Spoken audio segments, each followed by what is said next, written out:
It's time for your fan weather forecast brought to you by Habish, and Rotier. Foggy conditions today with a high of 43 degrees. It's currently 36 degrees here in Milwaukee.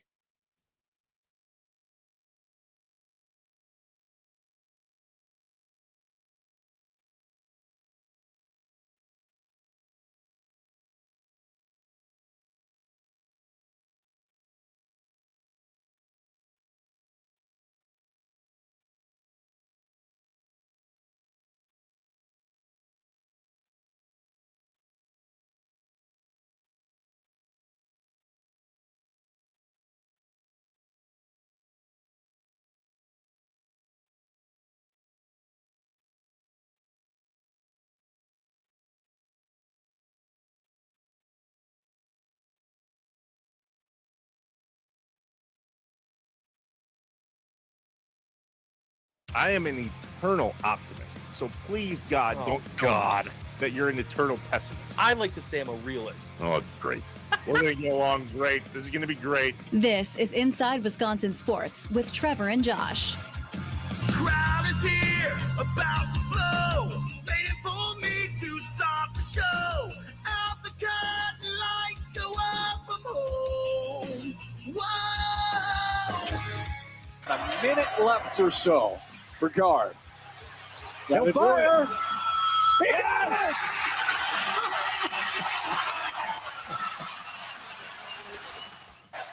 What a moment for Isaac Guard and his dad late. Domination for the Badgers in the final game of this season at the Kohl Center.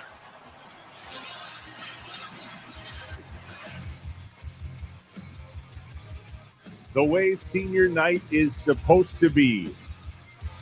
A big dub for Bucky and an even bigger moment for Dad. Audio courtesy, Josh, of FS1.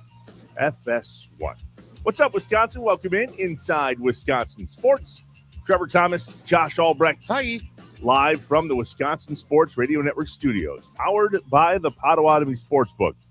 Depending if Jack and Jordy play sports, Josh, maybe you'll have a moment like that in the future. I had one with my oldest son as I coached his team, and it was, granted, 8th grade, not college basketball, but Right. still had that moment of like, man, I've been coaching you in this class for 5 years, and when I subbed him out, we had a little hug. I watched my youngest son's team do it as well. His coach had a son on the team, and that's just good for Guard to experience that. It is really, really special. Yeah, good for both. Good for both guards, right? Yeah. It's not just about the dad. Look, Isaac Guard wasn't talked about. He wasn't going to be the guy that led this team to a championship, and he's still there. And it was more than just even for Dad. Saw the bench erupt. They went nuts when he made that three. That was them chanting, "We want Isaac." Yeah. There's nothing better. Imagine being that guy. That's the best. All right, let's play catch up. Lost to cover. Here we go. Packers.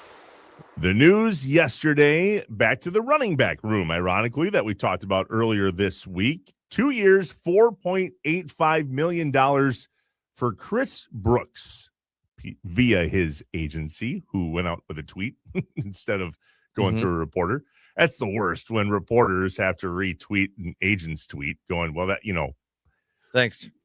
we could be a valued source for you, but I guess you want to do this on your own, which the landscape has changed a bit with social media and them wanting to get the credit for what they're doing for their client, but I digress. The running back room seems to be coming together. The question is, how do we feel about it? Marshawn Lloyd right now is RB2, yet the health thing is a thing.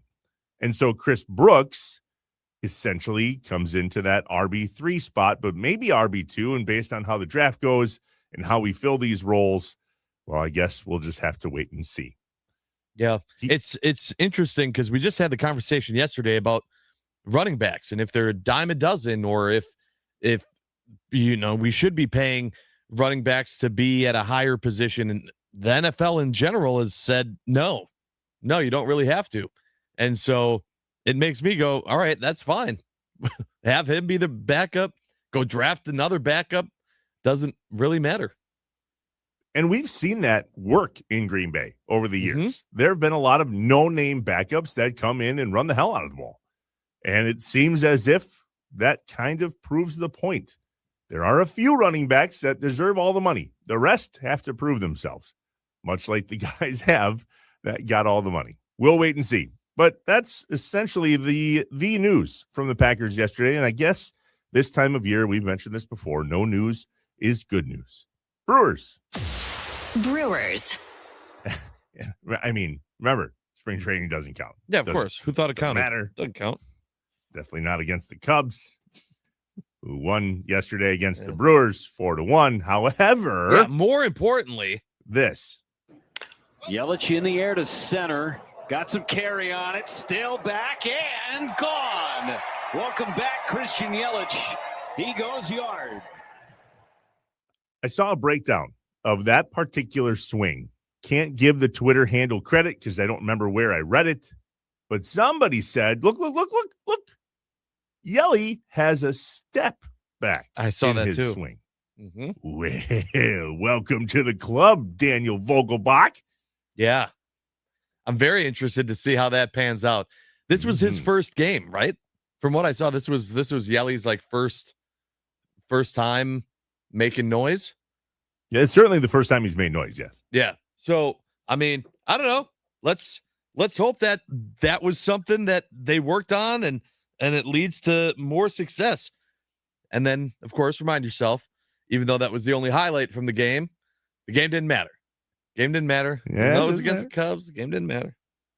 Yelly reached base 3 times in his spring debut, a solo home run there to play it. Audio courtesy of our guy Jeff Levering there on Brewers.tv, Elemental P. And number on your TV, Josh, is? I don't. Is it out? No. I just didn't know if you got the inside scoop Nope. on that yet. Not so much. Nope, still don't know. Team USA had a warm-up game yesterday, and I just love watching Brewers do well. Later in the program, in a brand new segment here on Inside Wisconsin Sports at 7:25, who's got to be better? Ironically, the audio that we have of Bryce Terang leads to a question about the announcers in that game and how they need to be better. Please, God, let me be sure that wasn't Team USA's announcers, and it was the Rockies announcers who weren't really excited that Bryce Terang and Team USA put up 14 on them in their warm-up game yesterday. Yeah, let's hope. World Baseball Classic, Pool B, that's where Team USA is. It starts tomorrow in Houston. And we'll keep an eye on all of the Brewers that are also playing on other teams like Venezuela and Jackson Chourio, William Contreras, Angel Zerpa. Mexico has Joey Ortiz, Italy, Andrew Fisher, the Dominican, Abner Uribe. And the list goes on. Nicaragua, Great Britain, Canada. Many a player, the only one from the Brewers on Team USA, Bryce Terang. Kind of crazy. Yeah. But A lot of also, Brewers. I mean, not necessarily surprised. The Brewers have really established themselves in, other parts of the world and being ahead of the curve of finding these prospects, right? And bringing them in. So doesn't necessarily surprise me that we're highlighted more there, I guess. And somewhere, Sal Frelick's like, but, I could. How you guys doing? Whatever. Yeah. A good night for Bucky. Badgers. A blowout night for Bucky. 78-45. A huge win for the Badgers at home on senior night. And the seniors were in, whether it was starting off the bench or late, like Isaac Gard. 18 points for Braden Carrington, 13 points for Nick Boyd, 3 points for Andrew Rohde, and Isaac Gard checked in late, splashed a 3-pointer, and said, I'm good. Yeah, got my moment. Yeah. I mean, listen, in general, that win was big. We talked to Brad Davison yesterday, and you asked him about is this a team that plays up and down to their competition? Is that kind of where they're at? And so it was nice to see the Badgers come out at home in senior night in a game that they were supposed to win and completely put the game away, right? They didn't make it close. They didn't keep it to where you had to be stressed or worried about it. It was a party pretty early on, which is what it was supposed to be. That's exactly what it was supposed to be. And the whole idea of senior night is to feature the seniors. You'll hear the audio both in the game in regards to Isaac Gard, as well as just Coach Gard's thoughts on what it was like to coach his son in the last home game of the season for the seniors. And Isaac coming off the bench and making a splash. Wisconsin, Purdue, they dropped, by the way, to number 15 in the new top 25 poll. They play Saturday, March 7th, 3 p.m., Wisconsin at Purdue. Bucks played. Bucks. Played ish. I mean, listen, they had over 100 points. It's the little things. Yeah. It's a good thing that we have this new segment that we're bringing out at 7:25 about who needs to be better. And then, I ask myself, do I want them to be better? I don't know. At this point, that was supposed to be a monumental game of deciding what happens next with this Bucks team and where they go from here. They were hanging with the Hawks. It wasn't in the first half, like they were there. And then it was almost as if at halftime they said, all right, good job, guys. Now stop playing basketball. And everything just completely changed when they came out in the third quarter. And so it's very interesting. It'll be very interesting to see where they go from here. But at some point, we've talked about it, and I'm just waiting for that day to come. At some point, it's no longer a question of, are they trying to make it or not? And I know there's a lot of teams that are tanking, and it's evident what those teams are. And the Bucks have just been on this bubble of, are they or aren't they? And when we talked to Doug Gottlieb about it, he said, well, the thing about tanking is that sometimes you're not trying to tank, you just stink. And I'm wondering if that's what we see. It also works. Tanking works. It works. It works when it's evident that you are tanking. And I just think that I don't know that I don't think that's the mindset. I don't think that's what's happening in Milwaukee right now with the Bucks. I think they stink. What was going well, though, for so long? Was it just based on the teams that we were playing that the Bucks played so well and looked so good? Yeah, I mean, literally, Bobby Portis said, that win streak was probably a little bit of fool's gold based on who we were playing. Mm-hmm. Now we got some tougher opponents, some better teams. I think that was part of it. I don't think necessarily you could look at the Cleveland game besides who was out there, but I mean, even Cleveland's bench, Cleveland's an incredible team. So that win was something, but the 8 out of 10 streak that we saw, that was against a lot of bottom of the barrel teams. And in that, they still even lost to the Bulls. And so there's a lot of signs when you go back and look going, okay, maybe we got too excited about nothing during that run. Maybe the recap is simply we have questions. Although the problem is we can't talk about that and I have questions because none of us have any answers. Correct. This has been one of the most frustrating things. I said it the other day. I never thought I would say it, but in this instance, I've been waiting for someone to tell me how to fan because it feels wrong to cheer against them, but it also doesn't seem like we're truly playing to try to make something of the season. So why would I not want to look ahead to next season and have my team give themselves the best shot to really be something next year if this season's essentially over? Is this the first time in your Don't Tell Me How to Fan fandom that you've asked for help on how to fan? I think so. Are you feeling okay? No. That can't be good. It's been a legit struggle over the last month. I don't know. I don't know how to feel about this Bucks team. I hate seeing them lose. That streak of 8 out of 10, that was fun. I enjoyed that as a fan. I like seeing my teams win. Winning changes everything. But then you get the last however many and you're like, I guess losing changes everything too. Well, look how losing held us to a weird spot at the end of the Packers season. 5 in a row. I believe that was loss number 5 in a row for the Bucks last night. I was told there would be no math. Could be 4, could be 5. I've tried to look back, but there's that little weird winning streak in there. Right. There's also something about the Hawks now being 5 games ahead of the Bucks in the East, and that was their 5th game in a row. Yeah. A lot going on. True. Anything else? Anything else? Yep. Off to our friends in the Horizon League. That seems to be what takes the cake at this point of the show. I watched the Milwaukee game intently last night, hoping and praying that was going to be the team that Green Bay played on Sunday, if they played on Sunday, knowing that there needed to be 2 upsets. There was not 2 upsets. There was 1 upset. Yeah. In a very close game. Northern Kentucky defeated Oakland last night, which means UW Green Bay will now play Northern Kentucky on Sunday at 2:30 at the Horizon League. That is the new play-in game to go and see who plays the highest seed, which will be Wright State. So if they win that, they'll play the 1 seed. Robert Morris defeated Youngstown State, and Detroit Mercy defeated Milwaukee. Unfortunately, that one just wasn't close. No, a down year for Milwaukee. It just is what it is. A lot of injuries. Not a bad team. A very good coach in Bart Lundy. Just a down year. And these things happen.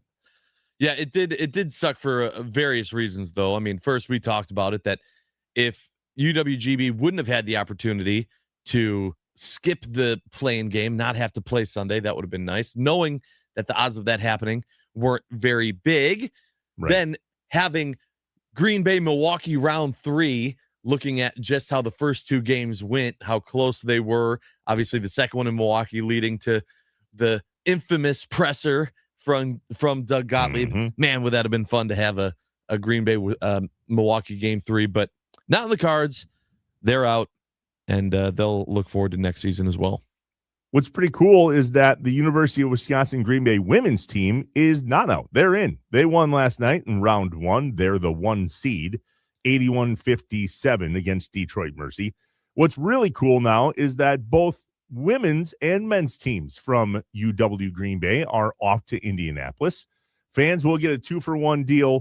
Here is the Horizon League women's basketball team coach of the year, Kayla Karius, on her professional relationship with Coach Gottlieb.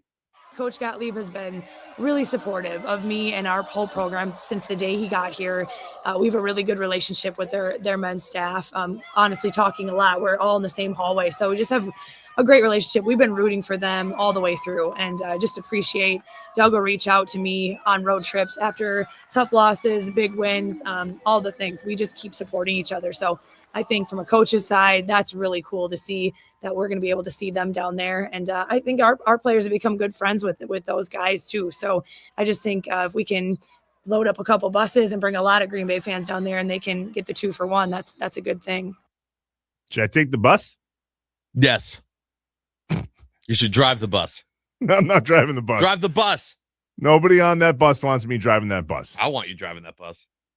Oh, listen, if this radio thing doesn't work out, I think you'd be a hell of a bus driver.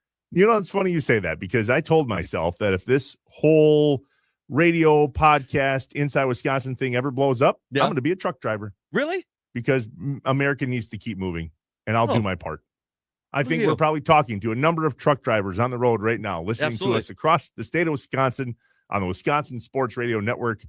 I appreciate what you do, so much so that is my backup plan. I could see you doing bus driver for like longer, like the big buses, like the big buses. Yeah, to where you'd be hyping up everyone on the trip. Everyone would be like, "Oh, Trevor, we love you so much." You'd be, "Hey guys, we're gonna stop off for gas quick if anyone needs it." Oh, could totally see that being you. It's kind of what I view being a tour guide at Lambeau Field is like. Yeah. Like you get to make people's day. You imagine being a part of someone checking off a box on their bucket list, and you get to be the tour guide that brings that to. I badly want to do that someday. I will. Yeah. Just hopefully not tomorrow. Right. Give it a little bit of time. That's fair. Did you see the news story at Lambeau Field, by the way? We missed this yesterday. There was a fire at Lambeau Field. Yeah. That caused an entire evacuation. No injuries, thank God. The fire was in the auxiliary locker room at Lambeau Field. The new locker, like the third locker room. Why do they have a third locker? So that college athletics can come and play games at Lambeau Field, because they only had the away locker room and the Packers locker room. That ain't happening. No team's going in there, so they built a third locker room. Where it went south, nobody knows, but the fire department was called to Lambeau Field at 2:17 on March 3rd, and it appeared that there were no smoke, no flames. They could hear the fire alarms going off. And you ever look up, like there's one in this room. I'm sure you have one in yours too, the sprinkler system. Oh, yeah. That thing doesn't ask questions. It just goes. Actually, You don't don't have see one. one. I don't see Okay, one. that's bad. I think that's bad. We have multiple smoke alarms, and there's a big fire alarm. Yeah, there's a sprinkler system in here that's directly above the control board, which is like, just so you know, if there's a fire, we're done in this room. Have you ever had to evacuate a radio station? No. Oh, I have. Why have you? Oh, Why yeah. have you? Oh, For a fire? In a former life, I walked into a building one morning. I went, oh boy, sure smells like gas in here. And I ended up telling someone, and they were like, they called the fire department, and they were like, yeah, everyone needs to get out of that building now. And we were just about to go live. And I was like, okay, hold on. Let me just, and they were like, no, now. Yeah, don't push any buttons because that's electric. And so Woogie. they forced us all to get out. But yeah, there was a big gas leak in the building. So that was bad. Yeah, that was bad. Real quick, one more thing on Green Bay. Yeah. In terms of this, 414 CDL drivers are of immediate need, Trevor. I know. There you go. He's like, I don't want to do that yet. It's again, a lot of respect. Difficult job. True. Just not really something I want to do at the moment. That's all.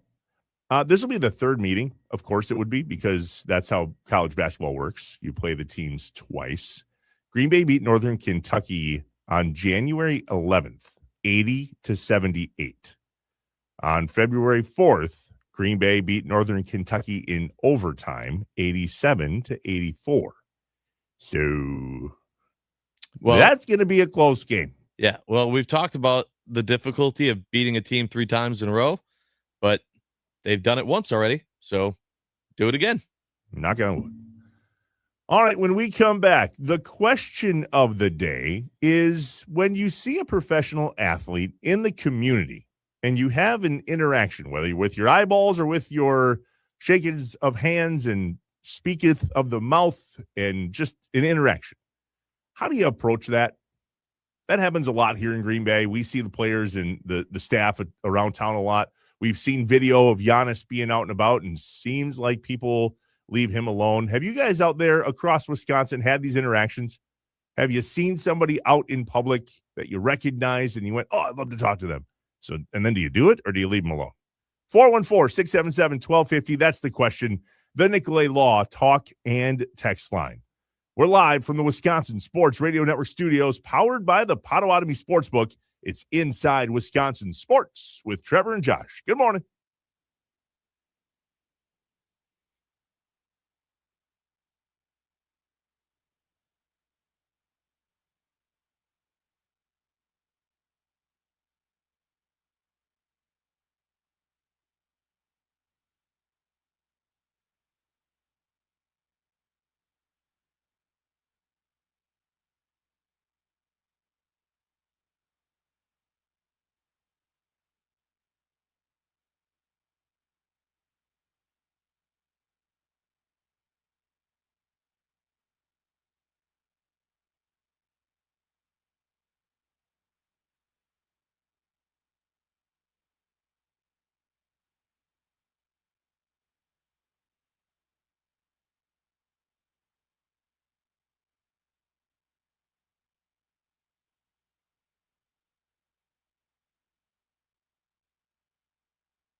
We heard from Brewers manager Pat Murphy on Tuesday, Brewers president Matt Arnold last night. Who will Tommy and Tim get tonight during spring training live from 5 to 7 here on the Wisconsin Sports Radio Network? Tim Allen, Tommy Wirtz, live in Arizona. Have you checked in? How is Tommy? I know Tim's fine. How's Tommy doing down there?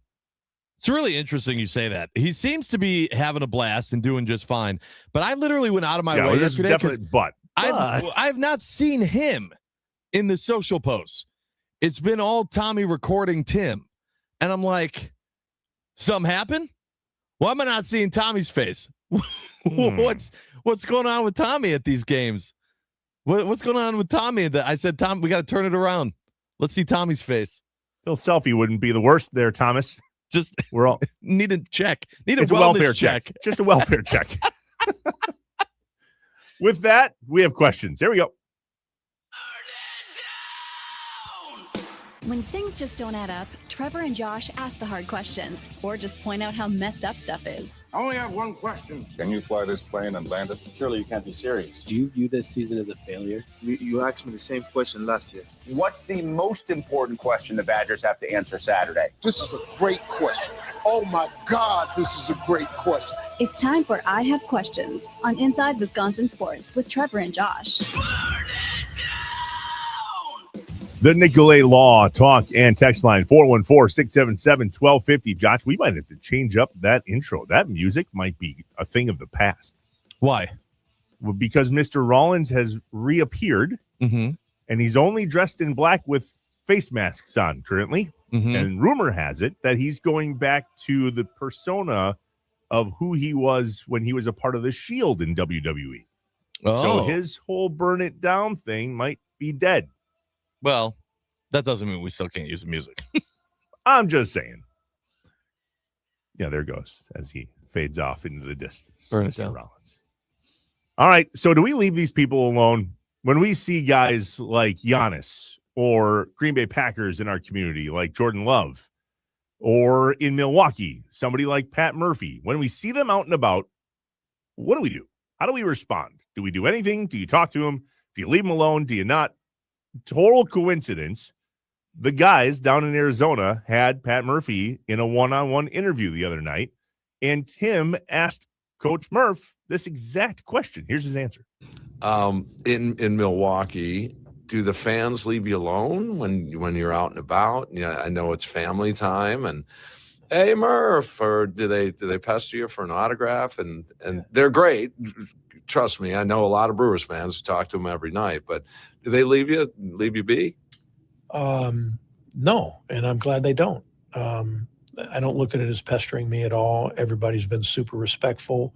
They've been respectful to my kids, and I don't mind at all. Who am I that when if I represent your team currently, that I can't say hello or sign an autograph or take a picture? I love it, to be quite honest with you. I don't get tired of it. I don't. Is it more? Yeah, it's more. Is it always easy for my kids when I'm at a baseball game and I have to sign and take pictures for 15 minutes? But so what? I look at that as part of the job and part of the responsibility. So I'm going to continue to do that. They never pester me. So that's interesting. He says they don't, and that's okay, essentially. It is difficult when he has to do pictures and sign autographs, which, by the way, a conversation later in the show has to do with taking pictures with famous people. Kind of a 1-2 punch in terms of seeing people out and about. Yeah.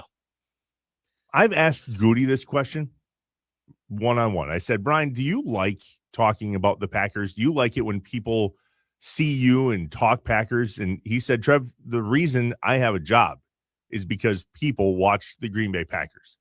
So, yeah, I don't mind at all. If people want to talk Packers, I have to talk Packers. That's why I have a job. And that's kind of what Murph said there is I don't want him to. I'm the manager of the Milwaukee Brewers. I want you to love us. I want you to love me. But at the end of the day, it's not about him. He knows that. Yeah. I'd be the first to tell you that, frankly. And so he takes pictures and signs autographs. What about you, Josh, when you see people out and about? It's a super interesting conversation and one I've thought about a lot. First things first, I want to bring up, have you ever watched the Jerry Seinfeld show, Comedians in Cars Getting Coffee? No, sir. Okay. It's a great watch. But there was an episode, and I forget the comedian he was with, but they were going to a coffee shop, and there were fans that were, also in the area, and they stopped and they took pictures with him. And the other comedian says to Jerry, like, doesn't that bug you? Like, and he goes, no, I know who I am. I expect that. If you don't want to have that be a part of your life, don't get this famous.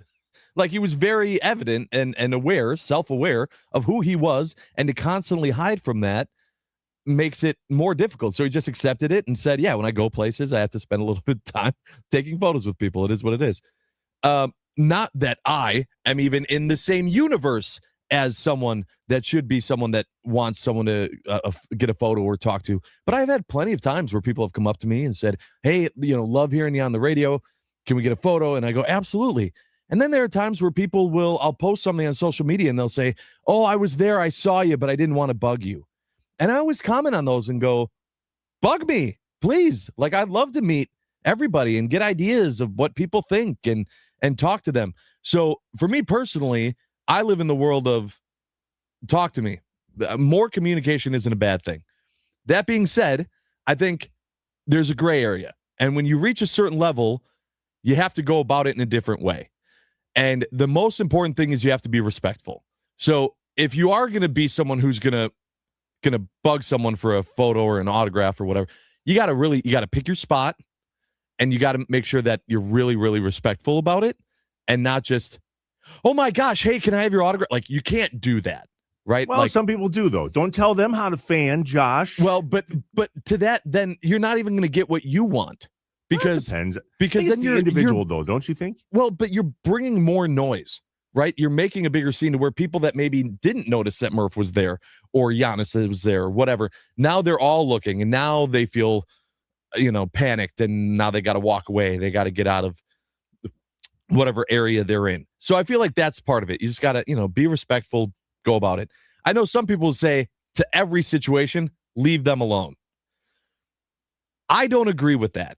Think about how many times you've heard stories or had personal stories yourselves or of running in to a famous athlete, a celebrity, someone that you tell for the rest of your life. I met him one time in a lobby bar and hotel lobby bar, and this conversation took place or whatever it is. Like, I think those are great stories and important things that you go through with life. I think you just got to do it in the right way. And not every single opportunity presents itself that way.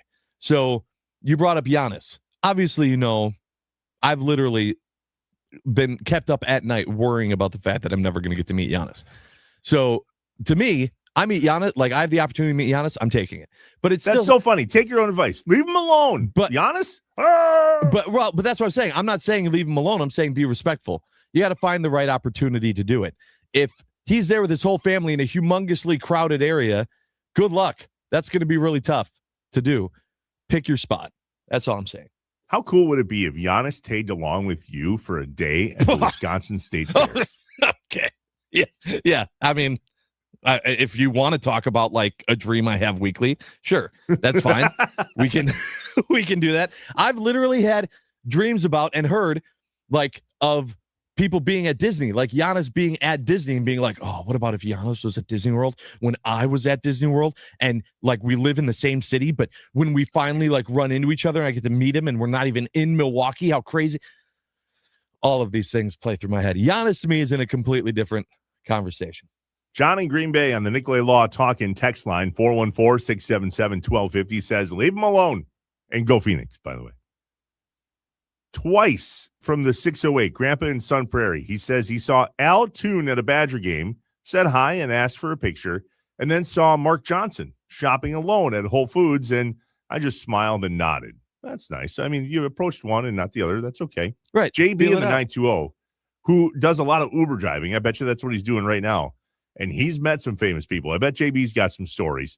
JB says you got to feel out the body language and the vibe. Either acknowledge that they are a Packer or a coach and talk to them like they are a neighbor, or just talk to them like they're a neighbor. So acknowledge who they are if you so choose. But at the end of the day, maybe just talk to them like they're normal. Right. B Hintage. Look at this one. Yeah. Yeah, go ahead. B Hintage in West Dallas says, I sold Giannis his suit for his first All-Star game, it was glorious. Now, see, that's a completely you're already having the interaction with him. I would want to know, like, did you talk him up for a little bit? Did you, like, what did you do? In a former life, I was a banker, and Carlos Gomez came in to the bank. And if I would be lying if I said that we didn't purposely take a little bit longer to run his transaction so that we could just talk him up. It was like right before we were gonna, if he was gonna leave or not, and it was just like, so like the rest of the season looking good. Like just very casual conversation, but also completely unplanned. Have you ever seen Giannis in public, Josh? Like if you're in distance, like, holy crap, there he is. No, the only time I've seen him is in settings where I knew he was going to be there. So like a media press availability or at a game. I asked because in the videos that you would see him walking around, you don't see a major security detail, at least not that I've seen. I saw a video yesterday of Christian McCaffrey walking through the airport with like 9 cops around him and 2 or 3 personal security guards. I was like, oof. Yeah, right. Much, in my opinion. Right. Well, that's another thing too, right? Is that part of being in Milwaukee? And that if Giannis left and he went somewhere else, he would need that security detail. That's true. Very plausible. Something to think about, Giannis, if you're listening. I was gonna say, careful what you wish for, bud. The only example I have of this in person actually just happened to me most recently. There are many examples, but one happened during the GB Phoenix season. Matthew Golden. The Phoenix were playing Oakland at home, and there's a member of Oakland's team that is a brother to Matthew Golden. And so we saw Golden there. Well, we happened to be with some family friends of ours, one of which has a son named Jackson. And Jackson, totally luck, had Matthew Golden's jersey on. And so they showed him on the Jumbotron, and we looked down at Jackson, and he goes, oh, my God, I have to, right? So they're kids. They can get away with this a little bit more.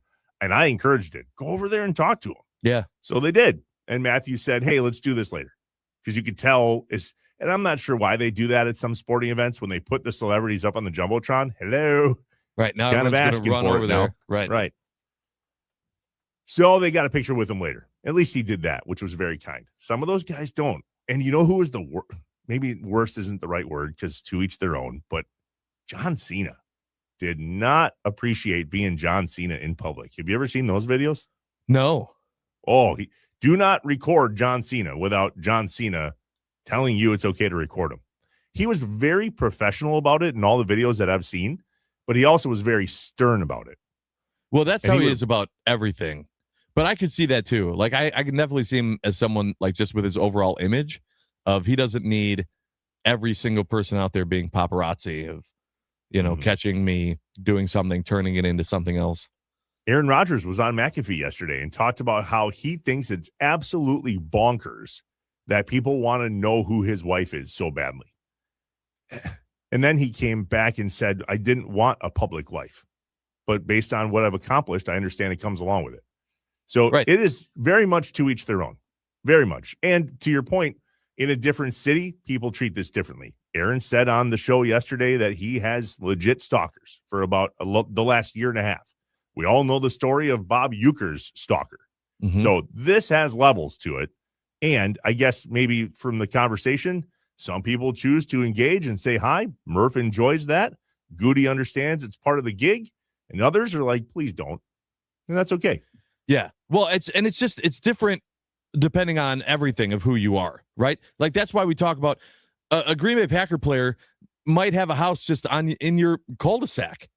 And so to them, it's you come out, you say hi, it's a completely different situation than, if they're leaving Lambeau Field and now they're being hounded by people and now they're feeling anxious about it and they're like, nah, I got to get out of here. So there's so much gray area when it comes to meeting athletes and celebrities and what the right way to handle it is. But a lot of it is just based on situation. And no matter what, just have respect. Isaac Gard knew the situation last night on Badgers senior night at the Kohl Center. His number was called late in the game. Dad said, go in. He goes in, hits a 3, and then goes, I'm good. And back to the bench he goes. We'll tell the story of Isaac Gard and share with you some audio from both the game as well as Coach Gard after the game. That is the most electrifying sound of the day, and that's next. Live from the Wisconsin Sports Radio Network studios, powered by the Potawatomi Sportsbook. We are inside Wisconsin sports with Trevor and Josh. Good morning.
It's time for The most electrifying sound of the day The most electrifying on Inside Wisconsin Sports with Trevor and Josh. Brought to you by Best Electric. Learn more at bestelect.com.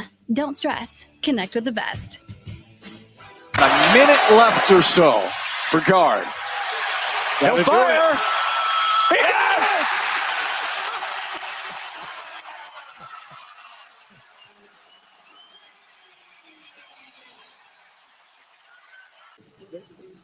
Catches it, thought about it.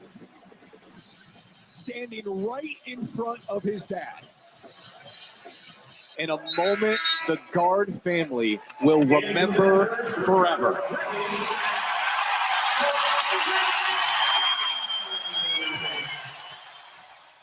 You know, a proud dad moment there at the end with Isaac. So just very grateful for that opportunity to be able to watch your son grow up in this gym from day one, literally, and to have that type of opportunity for me as a coach, and obviously more importantly as a dad, it's been an amazing journey. And tonight obviously was a terrific senior night. And that moment between Greg Gard and Isaac Gard, call courtesy of FS1, is the most electrifying sound of the day, brought to you by our friends at Best Electric. Remember, no job is too big or too small for Best Electric. Don't stress. Connect with the best. Call them today or visit bestelect.com. Trev, those are the moments that are just, they make it more than just sports that happen in sports. I mean, that's everything.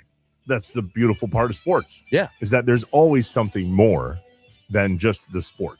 There's always a story. That's exactly why Inside Wisconsin was created, to share those stories. So I would love someday to talk to Isaac Gard and go, hey, man, tell us about that moment. What was it like, not only playing for your dad, but being a walk-on? What struggles did you run into as a student and as a kid, and people saying, oh, of course, it's the coach's kid that's on the team. Right. All of that is real. Yeah. But to also just have the moment line up, right? Like, that wasn't a guarantee. You know, they went on during the broadcast to talk about that they asked Greg Gard prior to the game, like, you know, is there a plan for Isaac? Do you know what's, and he said, I don't know how this is going to go, but I can tell you, if it does end up working out, you know, emotionally, I'm going to be a mess. And just for the team to put Maryland away the way they did, to give Isaac Gard that opportunity, then for Isaac to hit the shot, have it be right in front of his dad. Everyone goes, well, I mean, that's the type of stuff that you can dream of, but you can't write up. It just needs to happen. And that was so awesome for him and for Greg and for all of Badger Nation, who just went nuts celebrating that moment. More times than not, the universe aligns those stars and goes, you know, this would be cool. We'll give you this one. Yeah. This is the right thing to do here. Yeah. Is technology in sports and the evolution of things like, you know, the ABS system of the tappage of the head, or instant replay in football, or are you kidding me? A court in basketball that is now built out of LED lights and glass. Where are we going to stop with technology? And or do we need to keep certain traditions alive in sports, the human element, or are we just all in on this? Away we go. This is going to be fantastic. Let's evolve with the times and use the tools that we have. If you haven't seen it, a story hit just the other day about serious court evolution in the game of basketball. A literal glass court has been debuted that has the squeak like wood and the function like spring of the pieces of underneath the wood at these arenas that help players jump and treat it as if it's a real wooden floor. And now it's glass, literal glass, and like epoxy of some kind, and LED lights to where you can click a button and you have a different. What is it like taking that apart? That's my main question, because a lot of these arenas have ice, and most of the time these courts go down over ice. Yeah, I mean, technology, right? It's about technology in sports. It's been constantly evolving and changing the game in a lot of ways. We've seen courts change a lot, specifically at the collegiate level over the last 10 years. And now we have an LED court. How do we feel about that?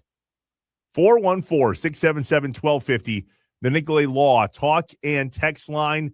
That is coming up in the morning mind dump, plus whatever else you have to get off your chest and out of your head before you start your Thursday. We're a safe place. Dump it on us. We'll handle it, and we'll give you advice, life advice. That you Is can that choose not why to you ignore come here? if You come want. here for life advice. Mm, We got you. okay. Inside Wisconsin Sports with Trevor and Josh, live from the Wisconsin Sports Radio Network studios, powered by the Potawatomi Sportsbook. Stay here.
I am an eternal optimist. So please, God, don't tell me that you're an eternal pessimist. I like to say I'm a realist. Oh, it's great. We're going to get along great. This is going to be great. This is Inside Wisconsin Sports with Trevor and Josh.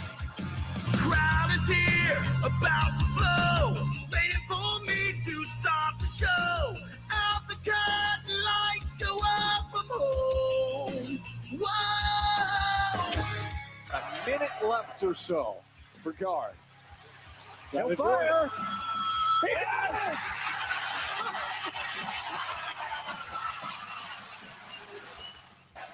What a moment for Isaac Gard and his dad late. Domination for the Badgers in the final game of this season at the Kohl Center.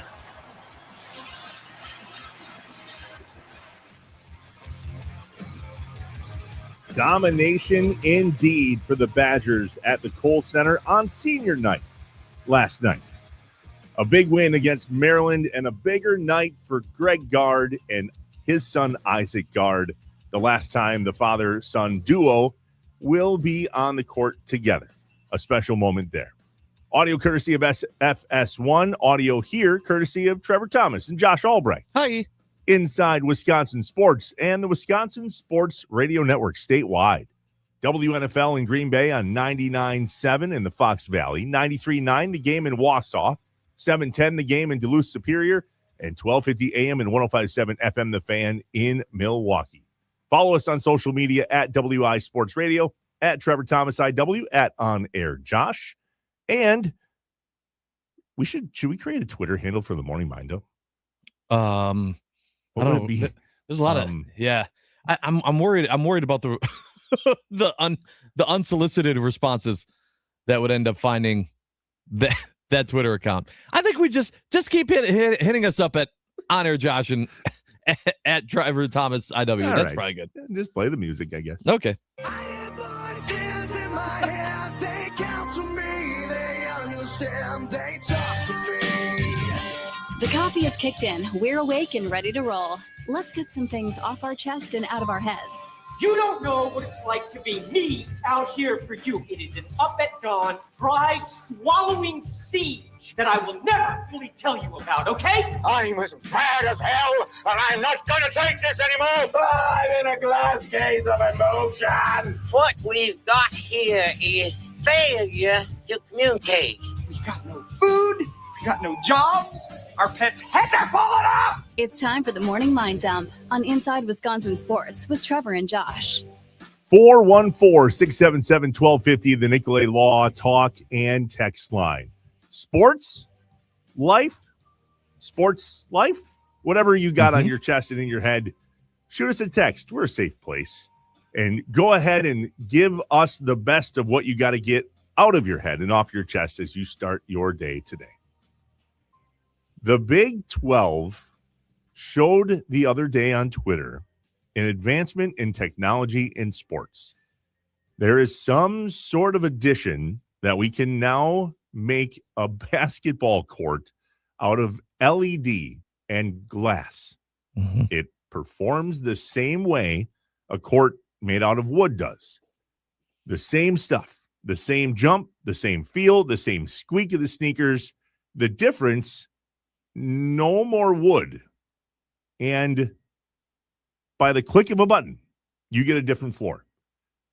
Watching this video, Josh, of them holding an iPad and just clicking, oh, you want Iowa State's court? Bam. Oh, you want this court? Bam. It's literally the click. You can even run plays in practice, meaning you can draw up a play, put X's and O's and arrows on the court while you're practicing to show you how a play works. And I'm going, maybe you are too. Really? Is that where we are now with technology? We're replacing a wooden court with a glass one made out of LED? Holy buckets. Yeah. And where does it stop? Maybe it doesn't stop. But how do we feel about it? That's some of the stuff we got to get off our chest and out of our heads today. 414-677-1250, the Nicolay Law Talk and Text Line. This has been a conversation well beyond just a court, right? Of how quickly technology is becoming a part of sports in general, right? We're seeing that about with the ABS system in Major League Baseball, and we've seen the cameras just are everywhere now in the NFL, and think about when they started putting them in the pylons, and they're using everything else, and now it was, do we even need the chain gang anymore for a first down? Technology just keeps being there, and I've said forever that it's not stopping, whether you want it to or not. It's not going to go backwards. It's not going to stall. If the technology is there, they're going to use it. They're going to implement it, and it sucks. I don't necessarily agree that it's a good thing. Well, tell me why it sucks. Because I think it's fixing problems that aren't broken. If there's a legitimate problem, a legitimate need, fine. But there are always ulterior motives to these type of things. We saw that with this court. They showed this video of it changing from one team to another. Okay. And then they pointed out, yeah, you could put anything on there, though. You could put an advertisement during a timeout to where the whole court becomes one big billboard for Tide Pods. Take your pick, whatever. Some type of advertisement. Money. Of all the things. I know. I don't know. It just popped in my head. But it's about making more money. It wasn't broken. The court wasn't broken. There wasn't a problem with basketball courts that needed to be fixed. It was this is strictly because we have the technology to do it and we can make more money from it. So why not continue to make more money? And that's the thing that's the most frustrating to me, is that you're changing the game not for the love of the game, but for the love of money. And those are the things that stink. I don't think that, because there's also part of this, specifically with the court, again, that you're taking away. When the Bucks won the championship, they cut that court into 1 billion pieces, and they sold it. I bought one. I bought a piece of the court. I got a good one, too. It wasn't just wood. It had a little bit of the curve, so you had some different colors on there. But I bought that. Can't do that with this. What, are you going to break off a part of an LED? No. You're taking away those type of things, those type of memories that go along with it, just so you can make more money. That's why I hate this. But also, I sit here going, there's no way to stop it. Someone had this idea. They realized it. It could be a reality, and now it is. And now we just have to live with it. So you kept saying that it wasn't broken. So there's a few different ways to look at things in life, and we'll just use sports as the example here. This is the way we've always done it. If it ain't broke, don't fix it, right? There's that way. And then there's other ways where this is good, and it could be great. And so we can adapt and evolve because this is going to make everything better, easier, whatever the case may be. In this case, in regard to the money, this is something that we've done to ourselves. And it's hard because we want our cake and eat it too in sports. Let's just use the Brewers as an example. Let's say, hypothetically, there was a way for the Brewers to use technology to make more money. All we as Brewers fans have asked for years now is, will you please spend more money? And in order for them to spend more money, they need to make more money. And in basketball or hockey, there are sponsorships that land on the floor. There's sponsorships in college that are on the floors. There's sponsorships underneath the ice at something like a USHL hockey game here in Green Bay. A lot of them. The boards in terms of sports that are made out of LEDs, those get lit up with sponsors now. And it's the whole idea of how do we maximize the value of the brand until it becomes too much for our eyeballs. And then the sport is accidentally overshadowed by the technology. And so when we look at things like the NFL or Major League Baseball adopting the ABS system, how do we feel as fans in regard to, let's use technology to better the game, even though some fans would say, well, we don't need that. We're taking the human element out of a game that's played by humans. Okay, is that okay if technology allows us to do it better and be more accurate? Or in some cases, there's been these conversations and these arguments that you don't need to correct these things because this is the way that these have always played out. But then you go and look at other games in the past that didn't use the technology that we have. And even sometimes when we do, did Dez catch it or not? I mean, that's a great example of we have technology. And is it better today that would have allowed us to say that he had a different look on the play? I have no idea. But what bothers you the most, I think, in the conversation here, Josh, is the idea of using the court as a billboard. And is that different than now, or is it really just the sacredness of the wood? Right. There's the line from Jurassic Park of you knew you could, so you never stopped to think, should you? I butchered the line, but essentially that's what it's asking is just because you can do it, you never said, are we stopping to think, should we do it? And there are some things that obviously are conversations like the ABS system. Okay, how long have we been complaining about balls and strikes and looking for a different option for getting that correct? And then even when we had a system, it wasn't implemented in Major League Baseball immediately, right? You saw it in the minors. You saw other things. There were tests. There were, kind of I don't know what you would say, like a focus group, essentially, of trying to make sure that this is the right thing before you change the game. But it was for a reason. It was because there was a complaint. Who out there was saying basketball courts are bad? Basketball courts aren't doing enough. They aren't doing what we need them to. No one was saying that. No one was saying the basketball courts are, if anyone was saying it, it was fans saying that the different colored courts are too much. It's too hard for me to watch on TV. You saw that a lot. I feel like Oregon always went like crazy with their court to where you couldn't even tell where the 3-point line was anymore when you were watching a game on TV. But now they've made it 100 times worse. They've gone like, yeah. Okay, but now we can make the floor gray and purple, and we can put an ad on there during breaks. And I'm going, what is this helping? I understand you can do it, but what is helping the game itself by doing this? And so I understand it's a gray area. I understand in the NFL, if it's about trying to get it right.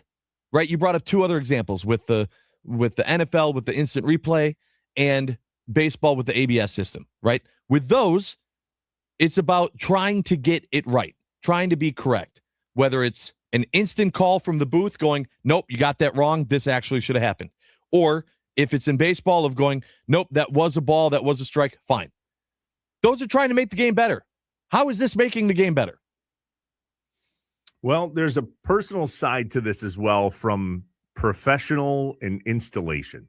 And then you talked about hackers. The 414 on the Nicolay Law talk and text line, 414-677-1250, says the floor's kind of cool, but I'm imagining someone hacking the floor with a big sign that says polka, barely knew her. Yeah, exactly. Exactly. Just imagine the first time that gets, hacked one way or another, right? Like, and for what? What are you risking that for?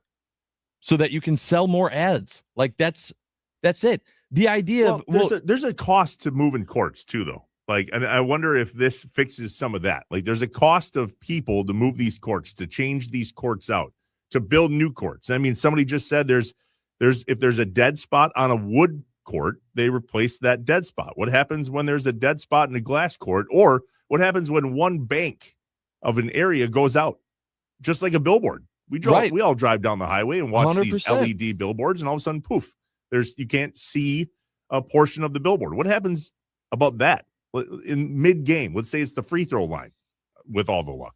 Yep. You can't always depend on technology to be there all the time. There's a sign here in Green Bay in Titletown that says Titletown, USA, I believe. Or does it just say Titletown? Maybe it just says Titletown.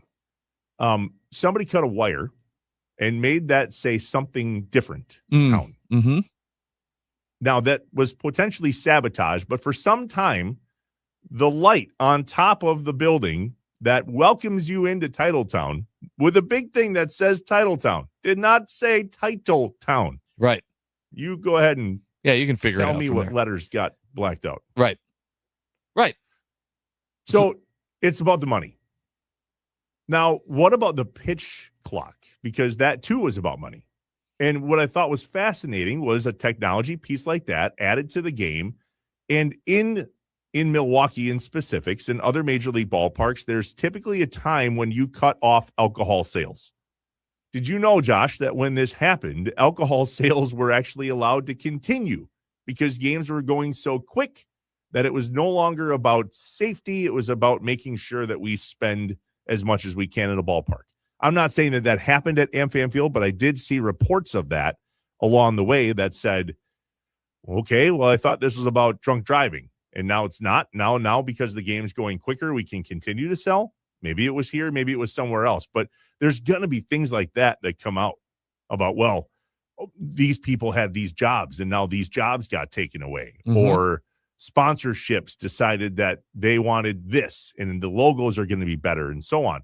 And I think there's a difference. A really good example here in Green Bay, Capital Credit Union is a very, very community involved credit union here in the greater Green Bay area. You saw it ironically on the putt the other night. The ball went right over their logo. Their logo is on the court at UW Green Bay. That's community involvement. That's them wanting to know that the community knows that they're a part of the things that they care about. It is Capital Credit Union Park, where the Green Bay Rockers play, the Northwoods League baseball team here. Capital Credit Union has major sponsorship within the Resch Expo down in the Lambeau district, the stadium district. What is the difference between community involvement, like they choose to do in terms of support, and ads on an LED court? Well, the difference is that it's not they're sponsoring. It's not the sponsor's fault. It's not this LED court isn't whoever ends up being featured on its fault. It's the league. It's the team. It's the people making the money from the sponsor, right? If that credit union is just buying the available space, that doesn't make them bad, right? But if they start changing the court that, at the Crest, or they're changing, what you see at XYZ places to try to squeeze even more money out, again, doesn't have to necessarily be a bad thing unless it's starting to impact the game itself. That's the difference. You just brought up 100 things that could go wrong with changing the court when the court wasn't broken. And it's going to change the perception from a fan that's watching it. And so all of those things are things that could make the game worse from the viewer experience as well as an on-court experience. You talked about the pitch clock. Okay, the pitch clock changed, but it changed because the viewers were saying this game takes too long. It's taking too long. Did you hear viewers say that, or was that a decision going, people are leaving before the game's over because the games are too long? I don't remember hearing fans go, we got to do something about baseball. Well, there were a lot of studies done and things that showed that in like the viewership of a baseball game, if it went 4 hours, that they were losing viewership. That has to do with money, though. If you lose viewership, your advertisers aren't seen as often. So, well, yeah, but that also impacts the game. If people aren't viewing the game, then that's bad for the game, right? Like that impacts the game more than just money. If no one's watching it, that's a problem. If people are going, I only have 2.5 hours. No, it's a sport problem too. What does that have to do with the sport on the field? That fans don't choose to watch it for 3 hours instead of 2. What does that do to the field? No, it doesn't change the actual field, but it changes the popularity of the sport. It changes how much the sport is celebrated. It changes who little Johnny wanting to grow up and play baseball. All of those things change if the sport isn't being viewed. Trust me, I can talk to you about that in PBA and bowling for 9 shows if you wanted. But the point is that was changed to impact that more than just money. It was, all right, how do we keep people glued to the sport itself and watching it? And so that was a change that still people complained about because it was a change, but it wasn't something just about money. It wasn't like they were like, hey, and now the Barbasol pitch clock has been installed. And, there's a difference between sponsorship and making sure that viewers, and I think many of these changes, maybe not all of them, but majority of these changes have to do with money, whether it's people watching the game, people staying at the stadium, people having the opportunity to sponsor this or that. Most changes in sports comes down to money. And by the way, we haven't even touched betting. You want to talk about how that has changed the game in terms of technology? Look at what happens with seconds left on a clock. I mean, it's bad beats, right? It's Scott Van Pelt's Sports 100%. Center bad beats. And that has a lot to do with technology, and all of that, unfortunately, comes back to money. Yay, us. Yep. Yay, money. Whoops, we did it. It's our fault. It really is our fault. I mean, the fans, unfortunately, whether we know it or not, dictate some of this stuff just by the way we take in whatever it is that we're watching and viewing. All right, C'est la vie, Wood Court. Apparently, that's a thing of the past. That's wild to think about. 414-677-1250, the Nicolay Law Talk and Text line. When we come back, a brand new segment here on Inside Wisconsin Sports. It's called Be Better.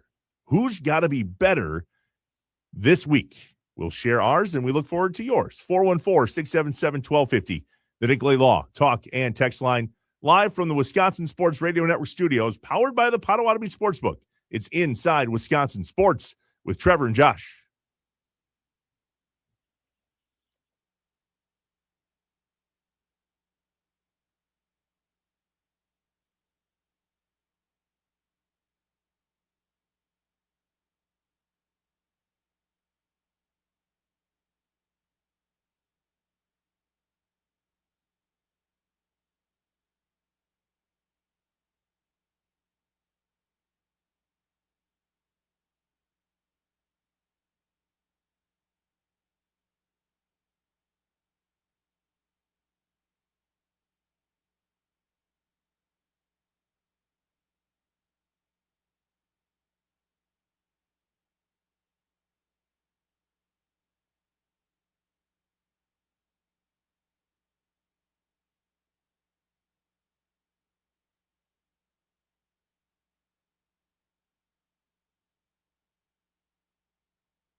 Brewers manager Pat Murphy on Tuesday. The president of the Brewers, Matt Arnold, last night. Who will Tim Allen and Tommy Wartz be joined by tonight during Spring Training Live, 5 to 7, here on the Wisconsin Sports Radio Network. Trevor and Josh inside Wisconsin Sports this morning, presenting to you a new segment we call, Hey, Be Better.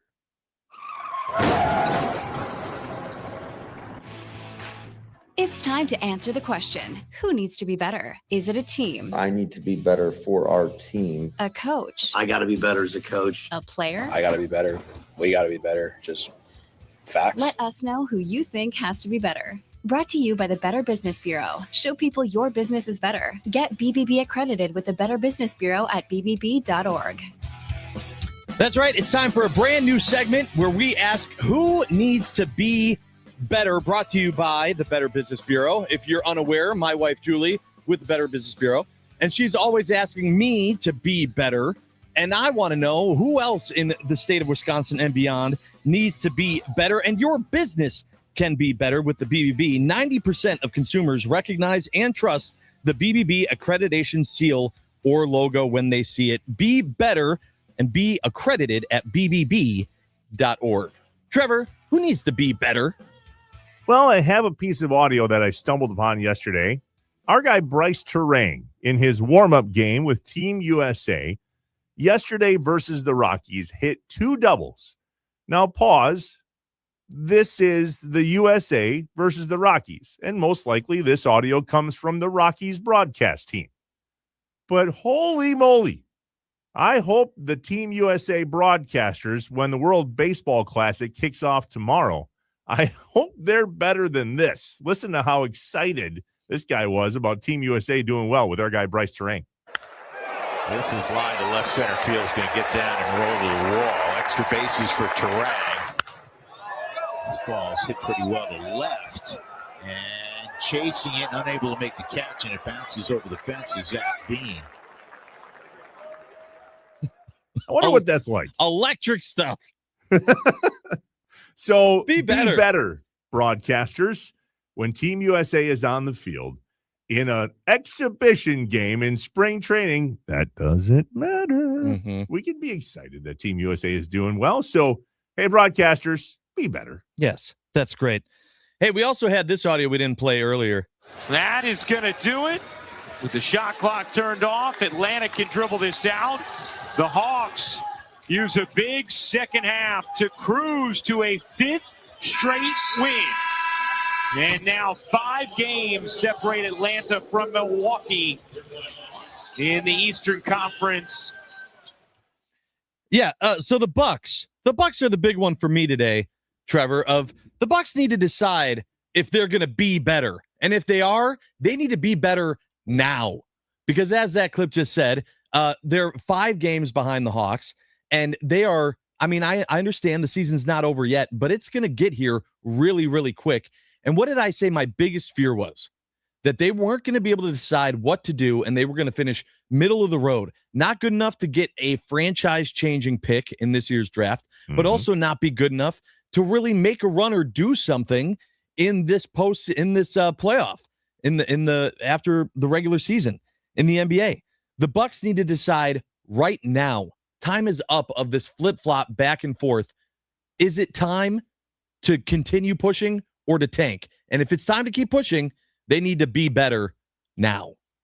414-677-1250, the Nicolay Law talk and text line. Who in your world and in your opinion, when it comes to sports here in Wisconsin, needs to be better?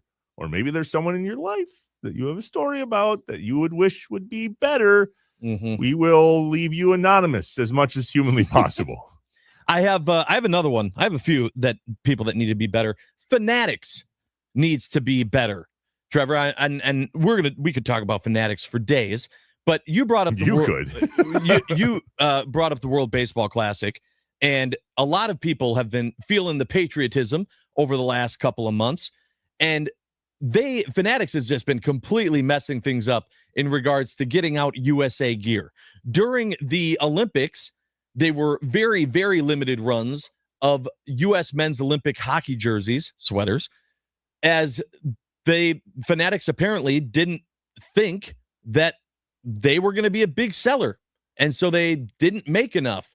And they immediately sold out and were going for like $800 a piece on eBay. And it became like a collector's item. Be better, Fanatics. Now, with the U.S. jerseys in the World Baseball Classic, $150 on Fanatics website. If they're still in stock, they won't get to you until after the World Baseball Classic. Thanks, Fanatics.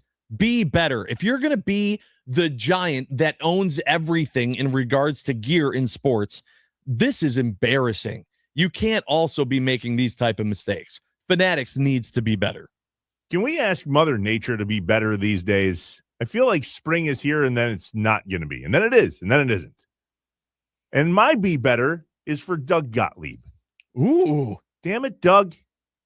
Just because you're new in Wisconsin doesn't mean that you have to come out and say, hey, are we done with winter? Come on, bro. Be better. Yeah, and he did say it the one good day. There was one good day where it hit 60, and he went, so is this it? We're getting this all the time now? Dude, what are you doing? Be better. You can't go and throw that out there. We haven't had a day close to 60 since. I also think the Horizon League basketball tournament needs to be better. Yeah. Just because somebody that went on a run, which is the whole purpose of March Madness, to get hot at the right time. A few years back, the Horizon League had a team with a losing record win the tournament and get the bid to the NCAA tournament. Mm-hmm. That's called a Cinderella. That's what we all love about college basketball this time of year. We all cheer for the Cinderellas. Hell, there was one from the Horizon League some years back, 2 years ago, Oakland. Mm-hmm. And Golke. Yeah, remember Jack him? Golke. Yeah. Jack Golke. Yeah. We what talked a to him, by the story. way. What Oh a my God. story. Great kid. So in the idea that you have to reseed with the two worst teams in order for the top teams to have the better chance of winning the tournament just to make yourself look better? Come on, Horizon League, be better. No, listen, out of everyone or everything we've talked about so far, the Horizon League needs to be better. That's spot on. I don't understand what they're doing, and they're already taking some heat, as we've talked about multiple times on this show. But yeah, they need to be better for sure. You know who else needs to be better? The Green Bay Packers. I understand it's the offseason, but the Packers need to be better. The Packers cannot finish with a 7 seed just barely making it into the playoffs this season. They cannot. That cannot happen. I don't care if Ed Policy just extended out all three of them and we're running it back. If we run back another 7 seed, it is going to be terrible times in Green Bay, Wisconsin. The Packers need to be better. 414-677-1250, the Nicolay Law Talk and Text line. Who needs to be better? The 920 says, be better, clipboard companies, on behalf of UWGB coaches. Well, apparently they are better. Yay, us. Yeah, fair. The 920 says, Goody and the Brain Trust at 1265 need to be better. Forget the patience and internal development. Spend some money. Lord knows Green Bay has it with yet another ticket increase. Be better, Green Bay. Well, let's see. Let's see what happens. The 608 says, people seeking health care, be better. Emergency departments and urgent cares are drowning. Everyone's sick. And we, this person working in the ED and or urgent care, says we're doing our best. We know you don't feel good. No one does. We're trying, and we wish we could make everyone feel better instantly, but we can't. Be kind to the people trying to take care of you, or in other words, be better. Be better to the people that are trying to make you feel better. Fancy concept. Yep. Back to the Packers hot take for a second in terms of be better with their money. There's a salary cap. And I've seen some stories recently that talked about the Packers doing a better job of reworking some of their deals. And Goody talked about that at the Combine and how sometimes they have to rob Peter to pay Paul. And then they come back to Paul and go, hey, remember that money we gave you? Can we restructure that so we can actually pay Peter this time? How do you feel about that? So the opportunities for them to be better monetarily are a little handcuffed, but nonetheless, there's teams that are doing it and doing it and doing it well. Yeah. The 920 says left lane drivers need to be better. Oh my God. I feel like we could all day, everyone, even if it's you and you don't realize it, could talk about drivers needing to be better. I love this one from the 414. Hey, my back, be better. Yeah. Me and you both, bud. Calling out his own back. That's awesome. That is a real thing. Okay, back to these left lane drivers. Yeah. I have questions. I have comments. I have concerns. I have opinions, and I absolutely think they need to be better. There's a stretch of Highway 41 or I-41 between Appleton and Green Bay where it's 2 lanes, the left lane and the right lane. And people camp out in the left lane. I mean, camp out to the point where they don't even care that you're passing them on the right anymore. I believe the idea of the left lane being the passing lane and the right lane being the driving lane is a thing of the past. It was cute in concept. Good idea. Yeah. Not anymore. And you know what I think hurt this the worst? And I'm not knocking this change, by the way, because I actually really like going more than 70 miles an hour. But when it went from 65 to 70 on interstates in America, and specifically here in Wisconsin, it got way worse. Yeah. That left lane was like, what? I'm going 72. Well, yeah. There's a lot of drivers that need to be better. Jason in the 920 says, I need to be better. Bowled a 627 last night. That ain't going to cut it. Drilling a new ball today and using it tonight. I mean, first of all, averaging a 209 ain't terrible out there, Jason. But also, I love the idea of it can't be me. It's got to be the equipment. That's like the number one thing in bowling and golf. Oh, it's not that I suck. I just need a new bowling ball. He did say, I need to be better. That's true. That's and true. He is choosing to get a new ball in order for him to be better.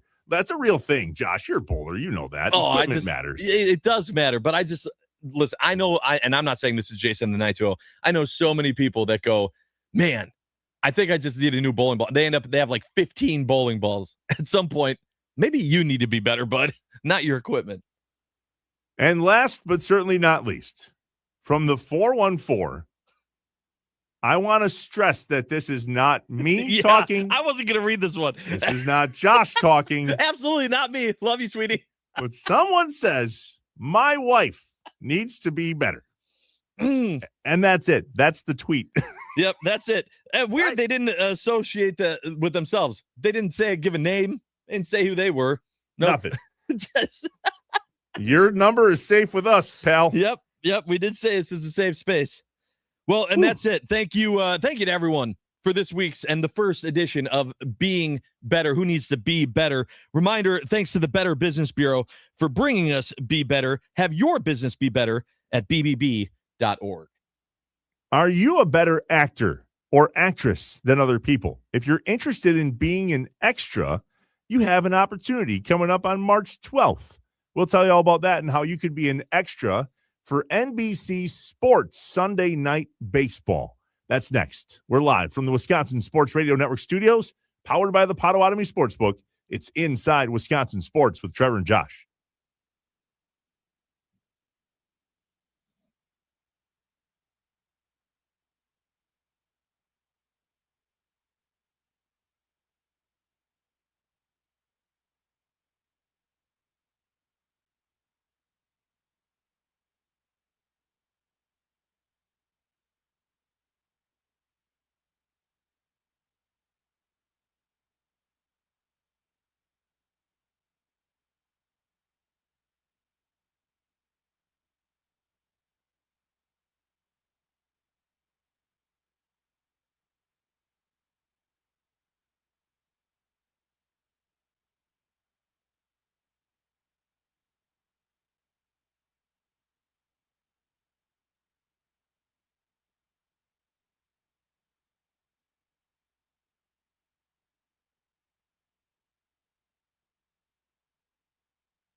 Reminder, Wisconsin, if you miss any part of any show of Inside Wisconsin Sports, you can jump to any hour, any segment, or any show from the past.